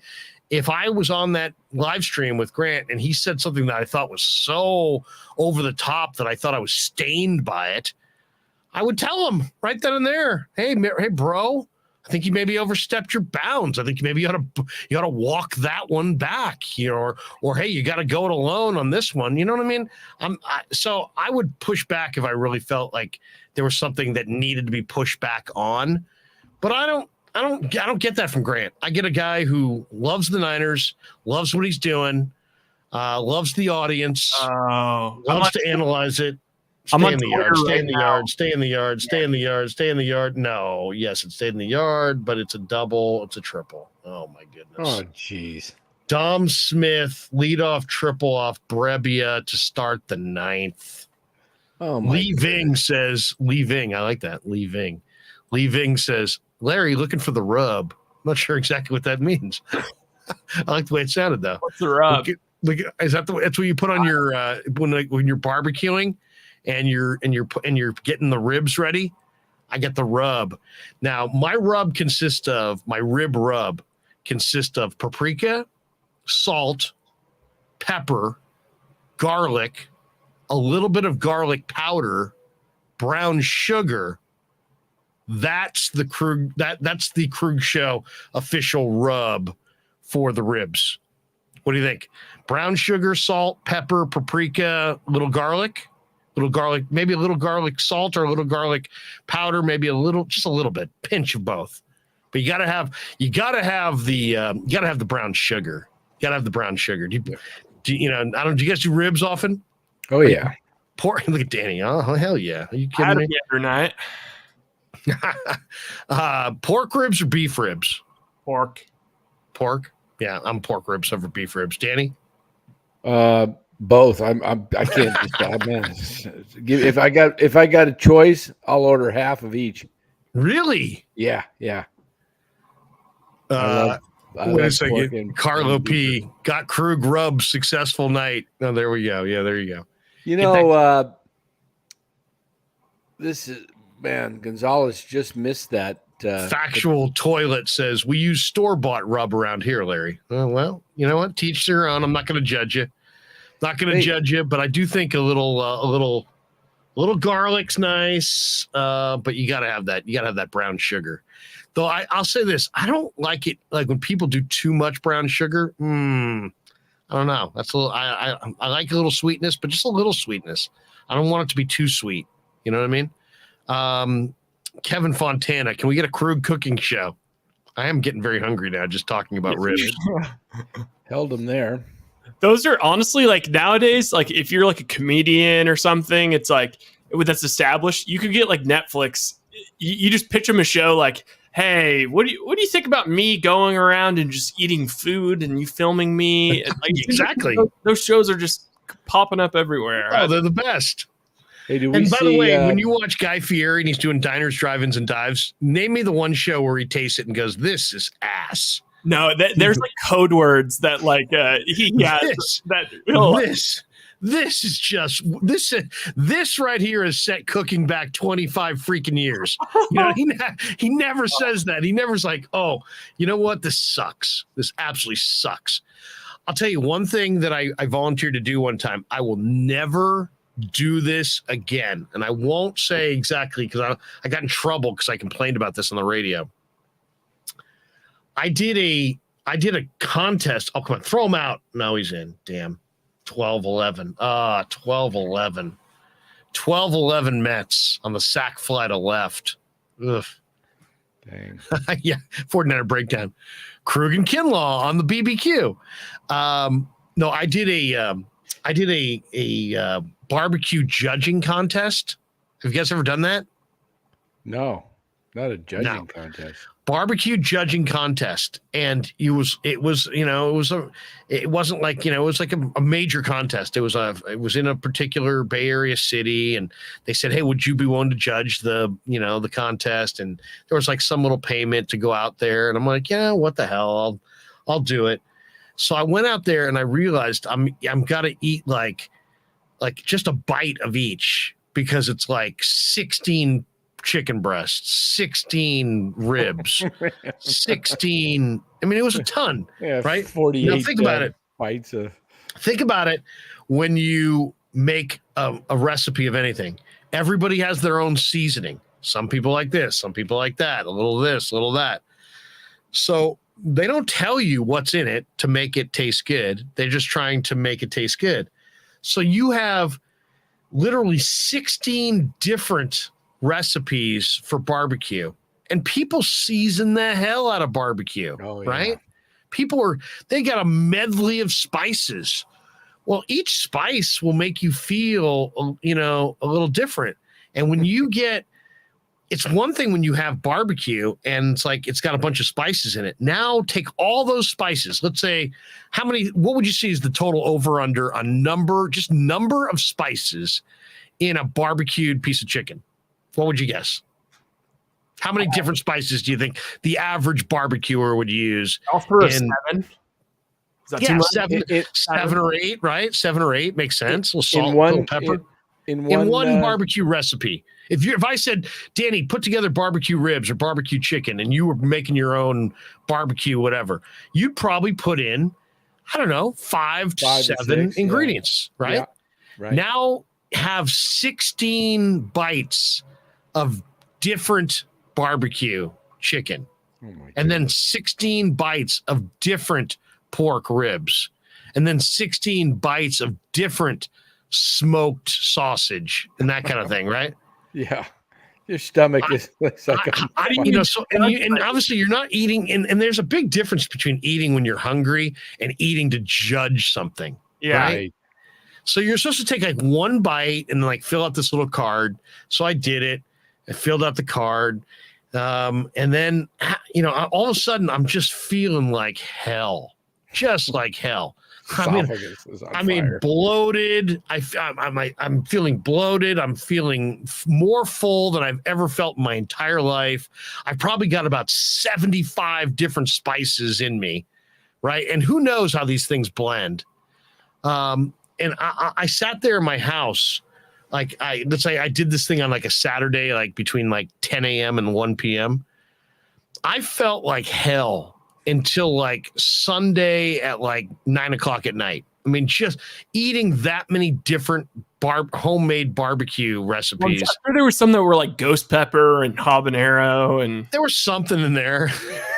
HR says, goodness. And then 16 bong rips. Yeah, right.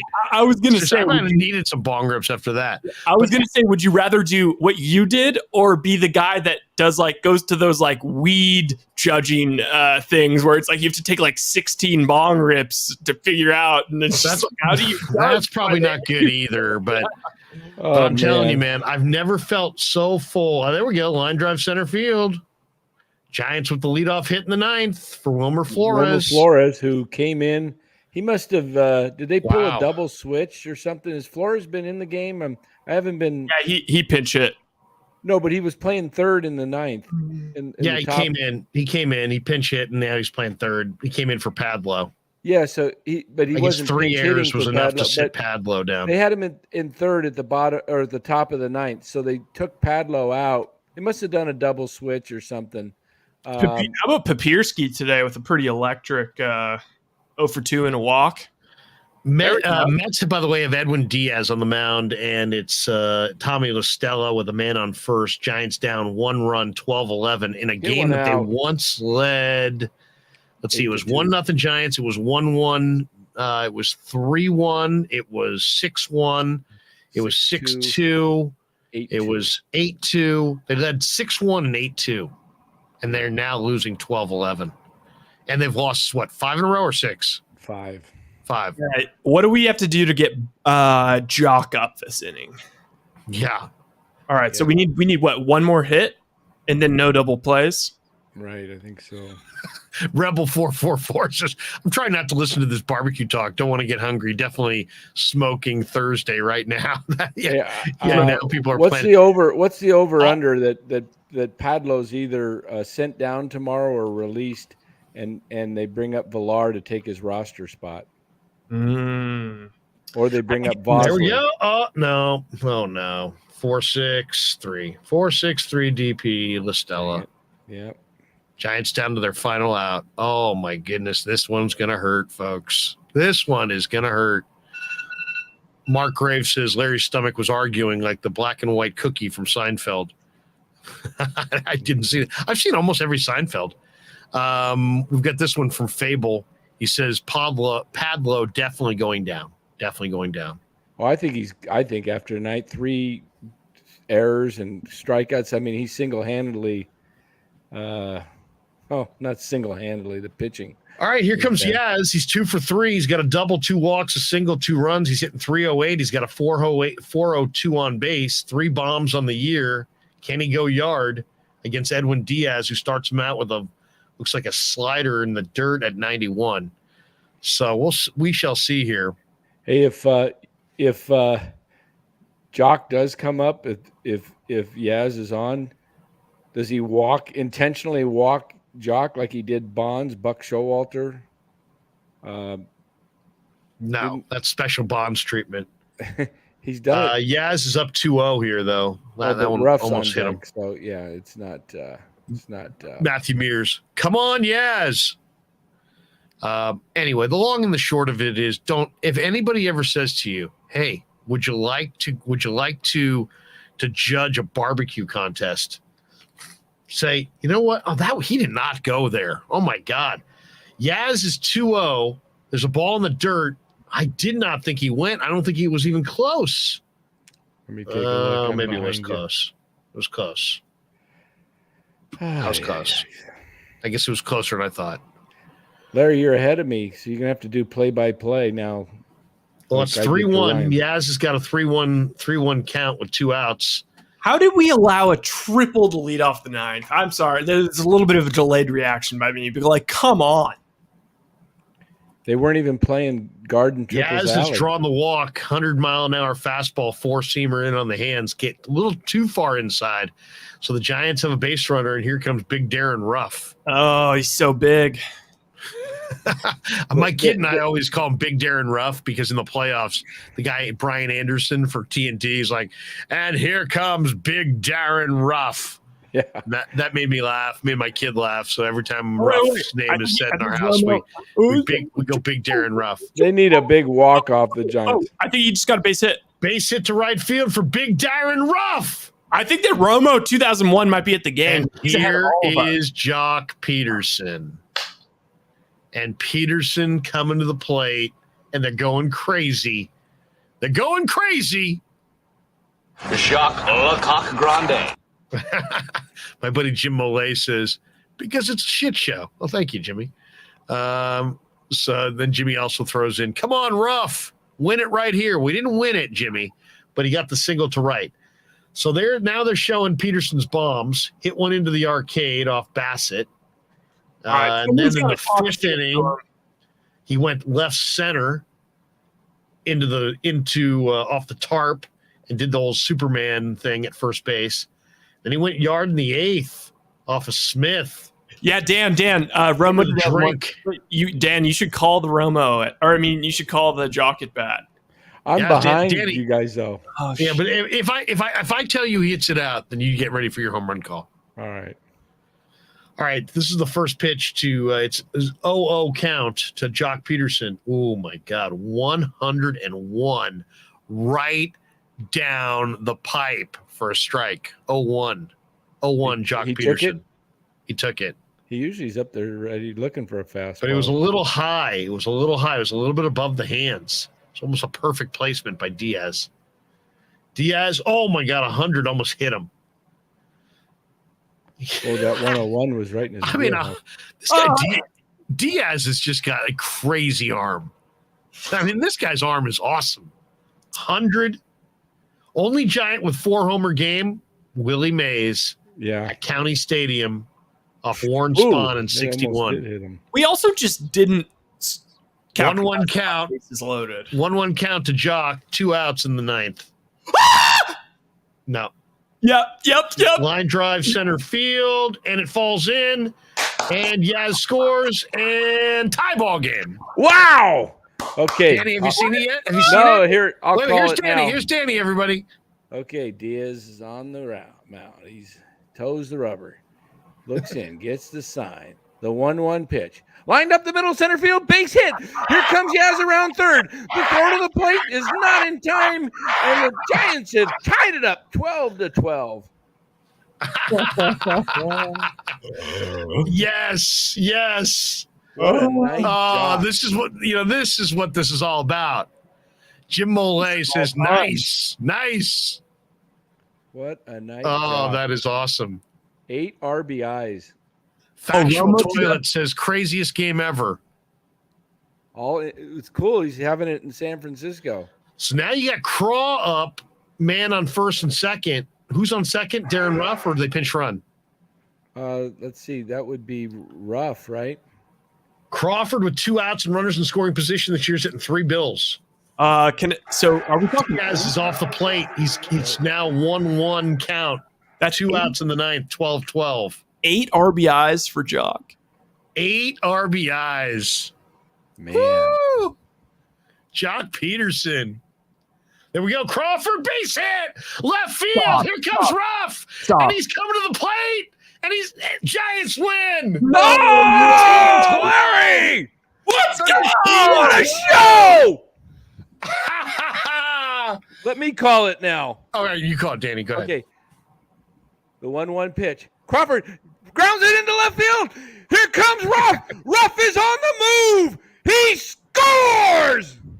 And the Giants walk it off 13-12. Oh, that was sweet. That was a close play at the plate. That was sweet. That was a close play at the Wow. 37 hits, 25 runs, 13-12. Giants beat the Mets. Crawford ground ball to the left side between the third baseman and the shortstop, right where the shortstop would normally play. Ruff got a plate break. He cut the bag perfectly. It was a 2-bouncer to the plate. Ruff got the left leg in, and the Giants dugout went crazy. They needed that, man. They needed that. The City Connect jerseys, they're surrounding Crawford. That was sweet. That was sweet. That was so close. Mark Graves says, we're going home. We're going home. Carlo P says, holy moly. All right, let's hear. Anonymous says, although they should have pinch ran for Ruff, he almost got thrown out. I was saying that. Is Ruff going to be the runner? You guys want to hear? Michael says, called it. You're welcome. Check that chat history. Let's go Giants. Can we That's play awesome. Krug's call? Kipe's call? Yeah, let's hear it. Let me see if I can get it loud enough. Go. Yeah. Oh, let's go, Jim. Okay, here goes Kipe's call. Here we go.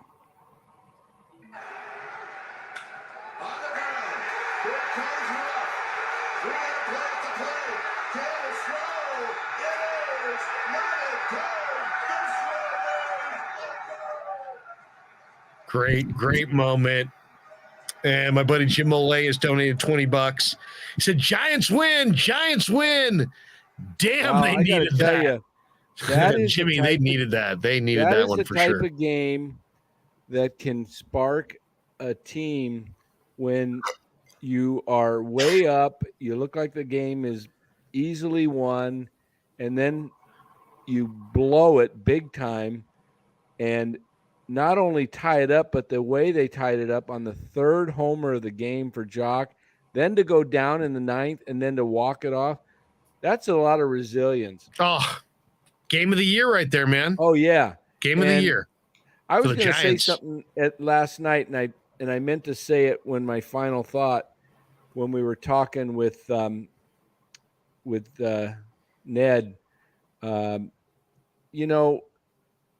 when we were talking about how down they were, the Giants, and they're looking terrible, and says, a lot can change in about 36 to 48 hours. 40 hours. If you win tonight and then, you come back tomorrow, they come back in another 14 hours. If they can win tomorrow and leave the homestand and go to Cincinnati on a high note, if you're going to win one or two games on the homestand, win the last two, right? Yeah, exactly. Absolutely. And also, how painful would it have been? Sorry, you all right over there? It looks like you're choking on your. Too much barbecue? I swallowed a lip. You all right? Yeah, you gonna make it? Okay. I'm gonna be all right. I just might be sweating a little bit. Might be crying a little bit, but you looked. I thought you were going down for the count, man. I was ready to call 911. But how about? I mean, it would have been so painful to blow another great Logan Webb start. Oh, this one was gonna be the gut shot. I don't want to say that the season would have ended tonight, but man, that would have been a crusher. This would have been one of the worst Giant losses in the last 5 years if they had lost this one. Easily. By the way, when Peterson looks at his box score tomorrow, 4 for 6, 3 runs scored, 8 RBIs. What does he have on the year now? 10 homers? Does he have 10? Peterson's got 10 bombs for Peterson. Wow, and he missed almost 8-10 games or so with not really. Well, played some, but he went in that cold. Who's pitching tomorrow? Junis. Junis. Jacob. Oh, Junis. Junis. Well, hey, what's the Giants? And maybe somebody in the chat knows this. What's the Giants' record in the City Connects? Because it's fat. It's like a great 12 and 2. 12-2, something like that. Either 12-2 or 13-2 now. After let's hit the chat. Jimmy, thanks for the 20 bones, my friend. Rebel Force is beautiful. Michael Michio throwing the crew call. Just another laugher. That's one of my favorite crew lines. Wait, should we run down the box score? A Brody 7 says Jock was magic tonight. Andrew Berkey says Jock is a stud. That was a great pickup.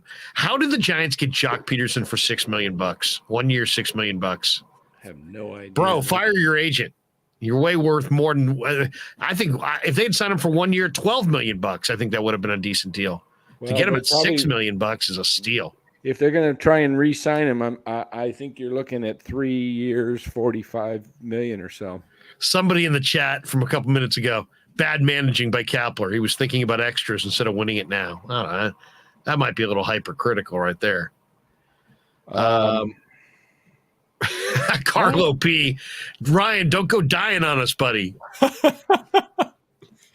What was that last comment about? Anonymous is and Jock won't play tomorrow, Larry. Need the righty-lefty matchup. Need it. Oh, he better play tomorrow. Yeah, he probably heard my comments last night. He was probably ticked off because Stuart Fairchild took his spot in the lineup. He might go Kinlaw on you tomorrow. Yeah. Rebel 444 says, yes, Rogers and Padlow owe Jock a dinner. Yeah, I mean, if you're Padlow and you're putting on your shirt, you're getting ready to walk out to your car, Jock Peterson's walking with you. What do you say to him? Hey, man, you picked me up tonight. I love you, man. I mean, what do you say? Unbelievable. Wow. Rebel 444 asked a question, Ryan, that's kind of interesting. He says, what's the Giants' record against righties and against lefties? Yeah, I'll look it up. Yeah, go to ESPN.com. Look that up. What else we got in the chat here? Wow. What a night. It's funny. This one, anonymous. The Giants started to play bad when they wore their City Connect uniforms on a Friday because their orange Friday unis were not ready for wear. Right, they lost. Did they wear they wore the creamsicles on a Friday night on the orange Friday? Yeah, a couple of weeks ago, I think. Was that against Washington or I think it was. This one here from A Brody 7 says, if you know about Jock and his relationship with his bro wanted him to play close to home, so he signed with the Giants. Yeah, so Jock is a special needs brother, and I believe the Giants at spring training put his locker, very cool, in their Scottsdale clubhouse, like right next to Jock's. It's a great story, and yeah, Jock went to Palo Alto High School. So yeah. I mean, anybody who's been listening to me through the years has heard me many times kind of advocate for the Giants to go after Jock Peterson, because I always thought, he's got a little bit of that cockiness and a little bit of that swagger that I think the Giants could use more of, and he's brought that to the team this year. Right, I see in the comments, Romo. I made the comment 3 for 45 for Jock. Romo 2001 says 3 for 45 for Jock, too pricey for the Giants. I don't know. What do you think? What do you think Jock would be worth if he continues to have a good year and puts up 25 homers and has I'd say 3 for 30. I was thinking 3 for 35. Yeah, because I think what would that be? Like 11.5 million a year. Yeah. Something like that. Something like that. Yeah, I think he fits into that. 15 might maybe be 3 years, 36. Maybe. And he gave Dil Scofani 3 for 36. Yeah. Jay Hutch is throwing in $1.99 from Murfreesboro. The Murfreesboro, Tennessee man has checked in with this question for Ryan. Video calls tonight, Ryan. Video calls from Jay Hutch. Let's do it. Let's do it, Jay. I'm trying my hardest. I honestly don't know where to look, because I'm finding nothing but just I'm finding batting splits, You know, what are you looking for there, lefty, righty? I'm looking for team record versus left-handed pitching versus. I'll get it. If you go to MLB and then you go to the standings. Oh, really? And then when you go to the standings, you gotta look across there, and it gives it on the expanded standings. Oh, really? And let's see. No, it's on. Let's see. It's versus division. Yeah, it's versus division on that one. So if you look at it, the Giants are 18-14 against righties, and they're 5-5 against lefties. The Giants have played. The Giants. That's an amazing thing if you think about it. 18-14 against righties. They've only played 10 games all year against lefties. Yeah, they're 500. That's why Slater hasn't been able to get in the lineup much this year, and now he's on the IL. But I wonder. Giants now 23-19. They're 6 back in the West. You know, Padres are a game and a half back. Dodgers are the pace setter, 29-13. Dodgers. There's only 4 teams in the National League playing 600 ball: the Dodgers, the Padres, the Brewers, and the Mets. Everybody else is under 600 ball. Giants are playing their 548 win percentage. So Giants are there. They're welcoming Jay Hutch. This was a great game, and I would say I'm going to say that Vosler will be up tomorrow afternoon. Who's pitching for the Mets? Last I checked, it was unannounced, but I'll check. I'm going to say Walton's coming up. No, I think it'll be Walton. I think Walton, because he could play short, third, and second. Gold Glover. And I think because Crawford will eventually need a little time, but I think Padlow's on his way back to Sacramento, and Walton's going to come up. That's easy. Just my gut. Padlow's going to come over your left shoulder and just start intimidating you. Take my hat and knock it off. Stop screwing with my family, Coach Emilio. Seeding so many sunflower seeds. Don't tell me I'm going back to Sacramento, Coach Emilio. You know, he starts messing with your name and kind of screwing with you. We're on an 89 win pace. I'll take that. What pace? 89 wins. Yeah. So Tony D says it's time for the whispering tones of Jay Hutch, who happens to be here. And like that, he's in the bottom left of the screen. So we go to Murfreesboro, Tennessee for our Tennessee chapter. Jay Hutch, what's up, man? Hey, how's things going? Things are going great. I mean, 3 home runs. Jock, what a night for him, huh? 8 RBI. What a ball game, huh? Now, so we're yelling and screaming. We're hooping and hollering. Danny was doing play-by-play. We were all going nuts. We're jumping up and down. You're in Murfreesboro, where it is Central Time Zone? It is 12:50 a.m. Yeah, so it's 10-1, and your wife is just in the next room, and she probably's got to get up in the morning, right? So she's not – you probably had to have more of a but no real – you could pump the fist because it's quiet, but if you – any kind of yes! Now you've woken her up, and there's hell to pay. I can't do the Dan Coach Emilio. I can't do that. Wait, do you want to hear it one more time, Jay Hutch? You know what? I've got it as a drop now. We have it as a drop. Here we go. Dan Coach Emilio, who's right now feeding his animals. Buster's out to Wiggins. Giants Wiggins drive. Goes in for a monster slam!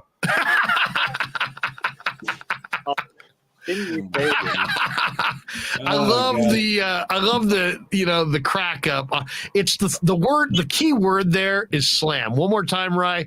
Hone in on the slam word. He's going to drive to the hoop again. He kicks it out to Wiggins. Wiggins drives, goes in for a monster slam. Oh yeah, boy! I got a little too. I'm feeling a little low now after Bob kind of. Made my fun of my. I thought he was gonna give you. I thought he was gonna give you a little more love for that. Oh man, I'm kind of. Fitz doesn't. He doesn't want any competition. Pretty soon. I could have swore I saw Coach Emilio and Lakeup dining on the Embarcadero. Fitz, I don't know what that means. I'm just saying. Coach Emilio, Lake Up. He heard that slam. He could, everybody's looking for the next great thing. Maybe it's Danny. They like that. All right, J Hutch. Let's get your thoughts. What'd you think of the game tonight? I mean, the Giants had a big lead, then they were trailing, then they came back, they tied it, they win it. What did you guys feel like? The players, you could see it on the field how they were playing.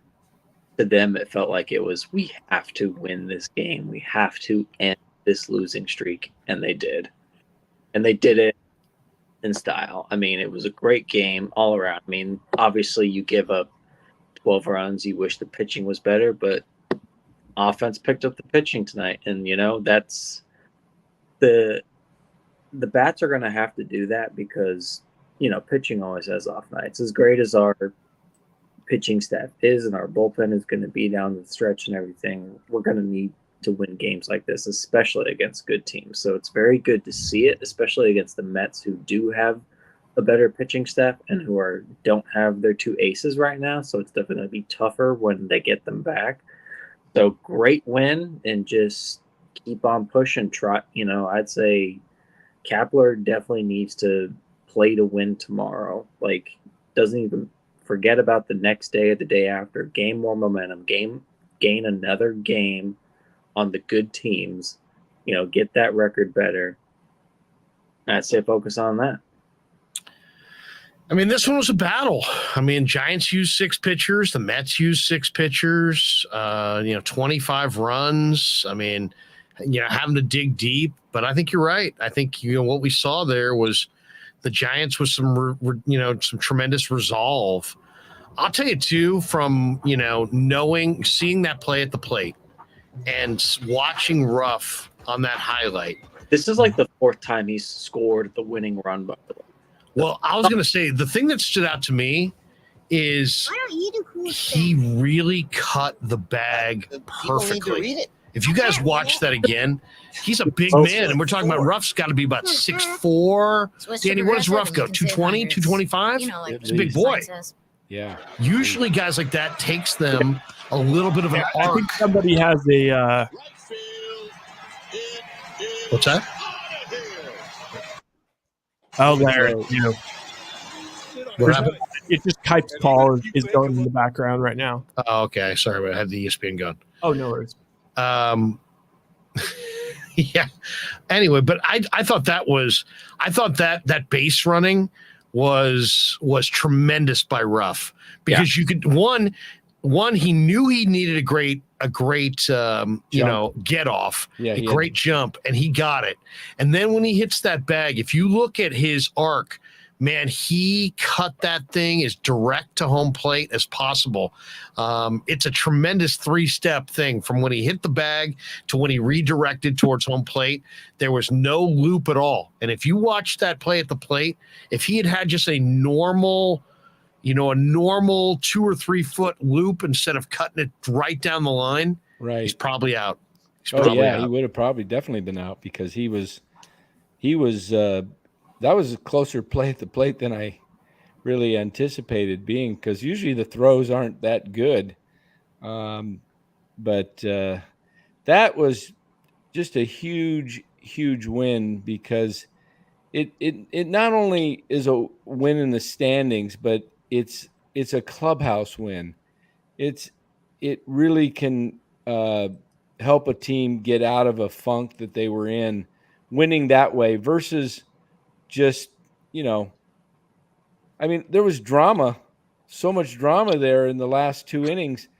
It was a pretty much of a, in my mind, it was, we're just going to have an easy victory, 8-2, 8-4. Rogers comes in, it's 8-4. And I mean, when's the last time Tyler Rogers gave up 7 runs in an inning, or 7 runs in a week, of True.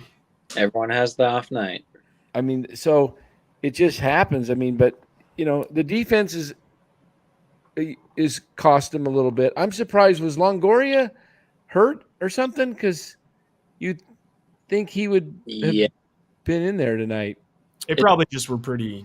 Yeah, I didn't see that. Was Longoria injured at all? No. It's Wade, Belt. Who are the other two? Slater.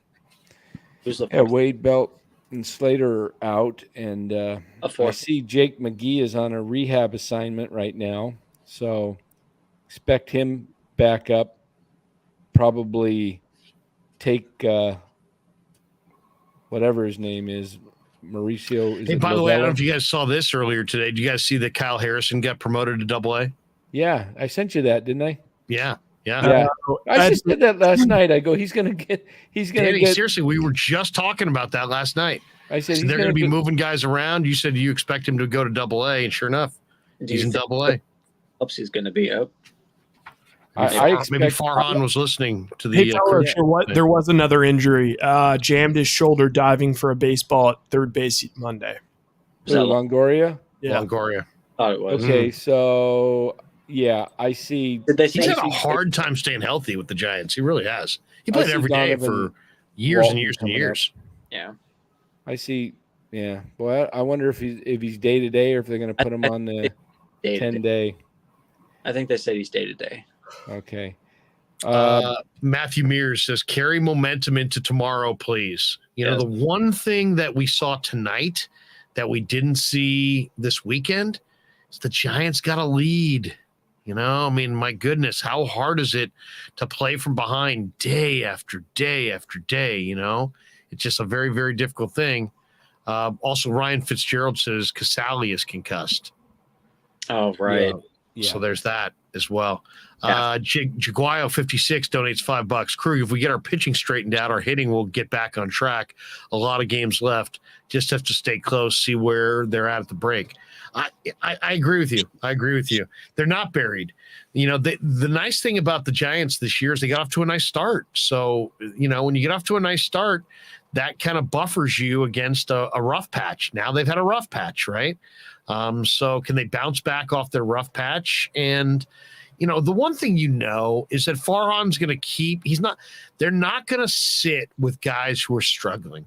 Now, I'm not saying that they're going to be able to go get better guys, but they'll keep shuffling the deck. I think we all kind of expect that at this point. Don't you guys kind of expect Farhan to keep shuffling the deck no matter if he's got players or not? He'll keep making minor league adjustments or minor league additions until something breaks, until he gets to July, and then he'll try to, you know, potentially add a more significant player by July. So to me, there's a couple things working. One, there's an extra playoff team this year. Two, you got the way the NL is this year, when you're playing the Dodgers, the Padres, the Mets, and the Brewers, you just got to hang on. Every win against those teams is like a double win. Yeah. Why? Because the bad teams in the league, I think the Giants are going to be able to beat like a drum. Like they're going to be able to win 2 out of 3 from the bad teams. Yeah, I expect that to continue. Well, they've got a interesting road trip. They've got 3 in Cincy, 3 in Philly, and then 4 in Miami. Well, those are 2 really live yards. I mean, you better pack your hitters because you need to score in Cincy. And if you're going to beat Philly, you need to score. Philly's got a big time lineup. They really do. They can score runs. Yeah, so I'm thinking, you know, that's a 10-game trip. You know, you'd love to see him go at least 7-3 and turn the tide. You know, Cincinnati's been horrible this year. Been a little bit better of late, but let me see. Is it 3 and? Yeah, we should definitely sweep Cincinnati. I think. But I mean, it's their park. You know, it's their their yard. If they pitch that Green kid, that Green guy, Hunter Green, he's something. He's got nasty stuff. All right, guys, why don't we do this? We're at 11. We've been going for 2 hours plus. We're gonna call it an early night tonight because I know young Rye's got an elbow situation in the morning. He's got a doctor's appointment for. So why don't we all give our final thoughts of the night here? Warriors lose at 119-109. So Golden State, it will not sweep Dallas. They go up 3-1 now with the loss. Thursday night, Game 5 at Chase. I expect it to end there. And then the Giants, game of the year. Game of the year. If you had the DVR rolling on that one, you're glad that you did, because that's one of those that you'll glad that you have that one. That was a gut check. What we just saw right there was a freaking gut check. They had a big lead. They were going to cough it up. They were headed towards their 6th loss in a row. They're getting ready to circle the drain, and all of a sudden, Jock Peterson just digs in. And I mean, he was huge, came up big a couple times. And the Giants come from behind and get the win.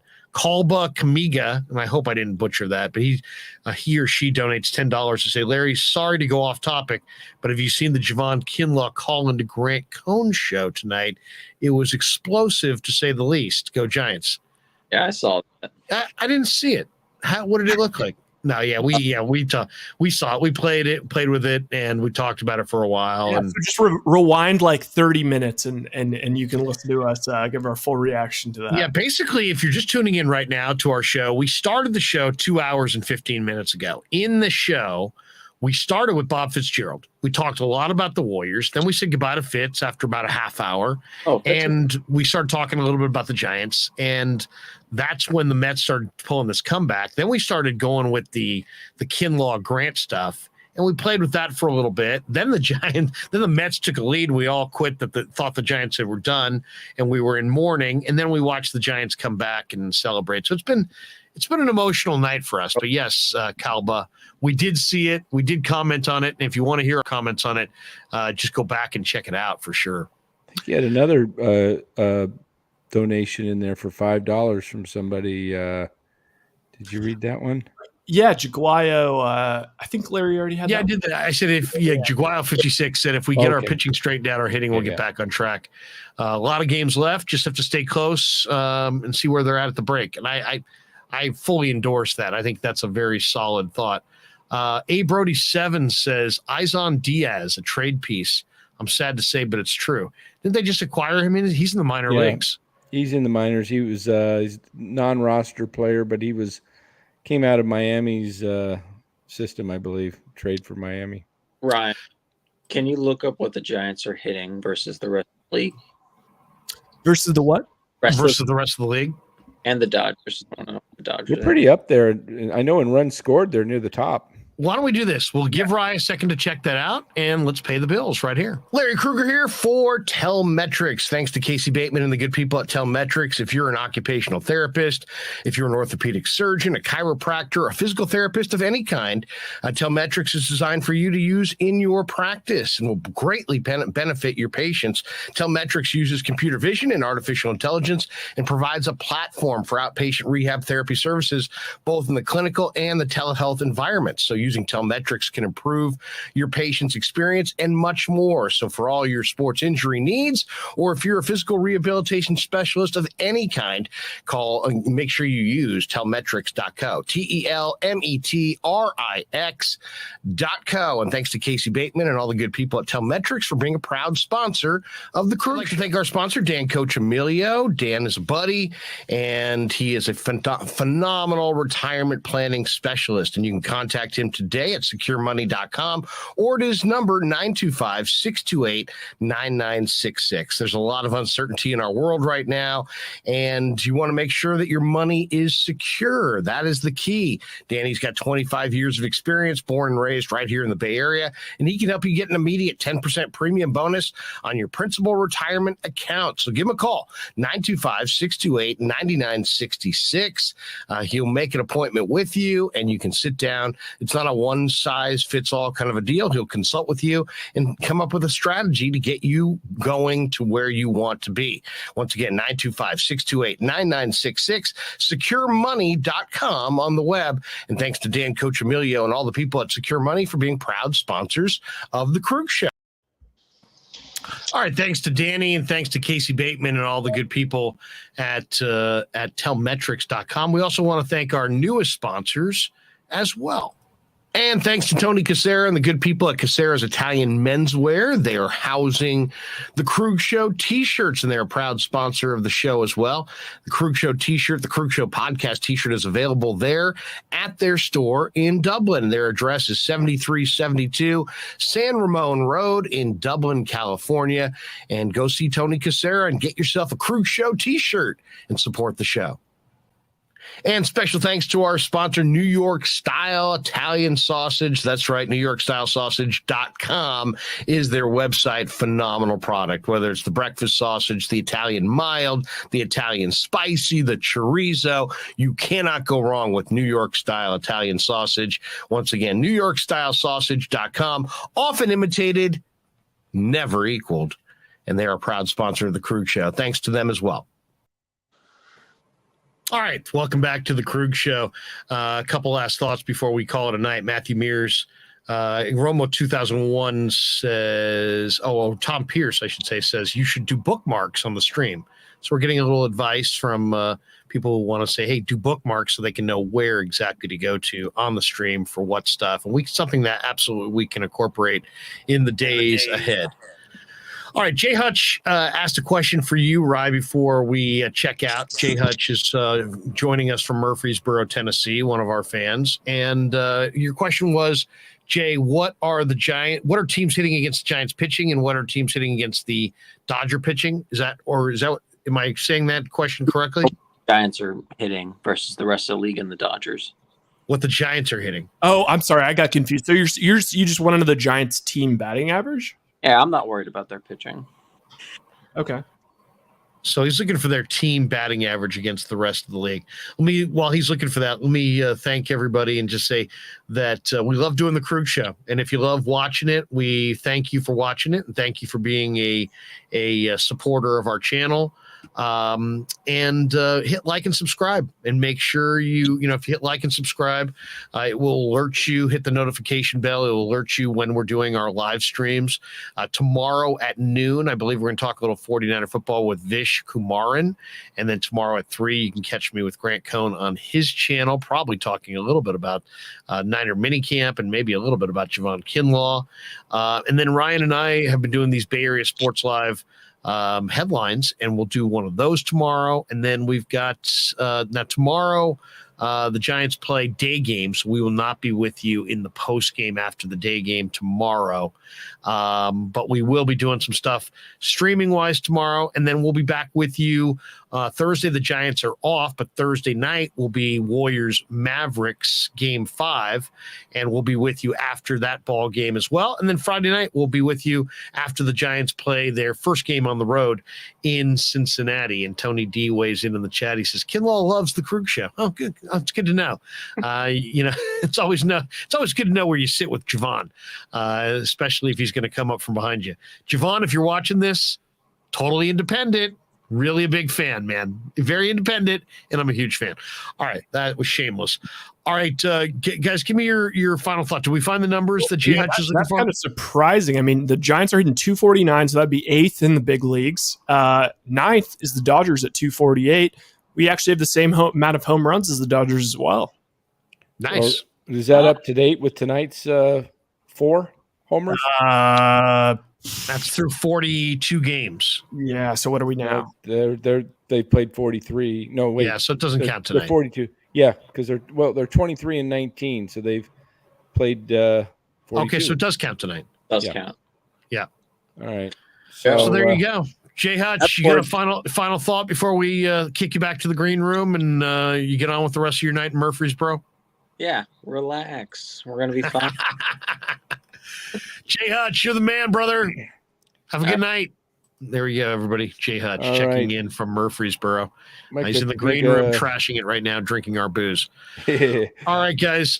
We will catch you guys later. Great stuff between Fitz and Kinlaw, the Giants talk, the Warrior talk. The one thing when you get into these live streams, you never know. You never know. You never know what direction it's going to go. And Brody7 says the Krueg Show, the best show on YouTube. Subscribe. Brody7, we appreciate you, brother. Ryan, good comment luck. From real quick. Rebel 4444 says, I wonder what Webb's versus Kyle Harrison's farm club comparisons like. Look at Mad Bum's comparison versus Webb. Harrison's going to fly up through the farm system like Mad Bum. I really fully expect him to make some type of an appearance next year at the big league club, whether it's a September call-up or some type of spot start or something. But he's going to be in Double-A, I believe, the rest of the year. I think he'll start next year in Triple-A. And I believe they have a lot of plans for Kyle Harrison. There you go. Tom Pierce says the best reality show on YouTube. Jay Hutch says, tell all your friends, guys, about the Krueg show. We appreciate all of the support and good stuff. Good stuff, guys. Fantastic night. We'll catch you all later this week. Thanks to everybody who participated. Hope you enjoyed it.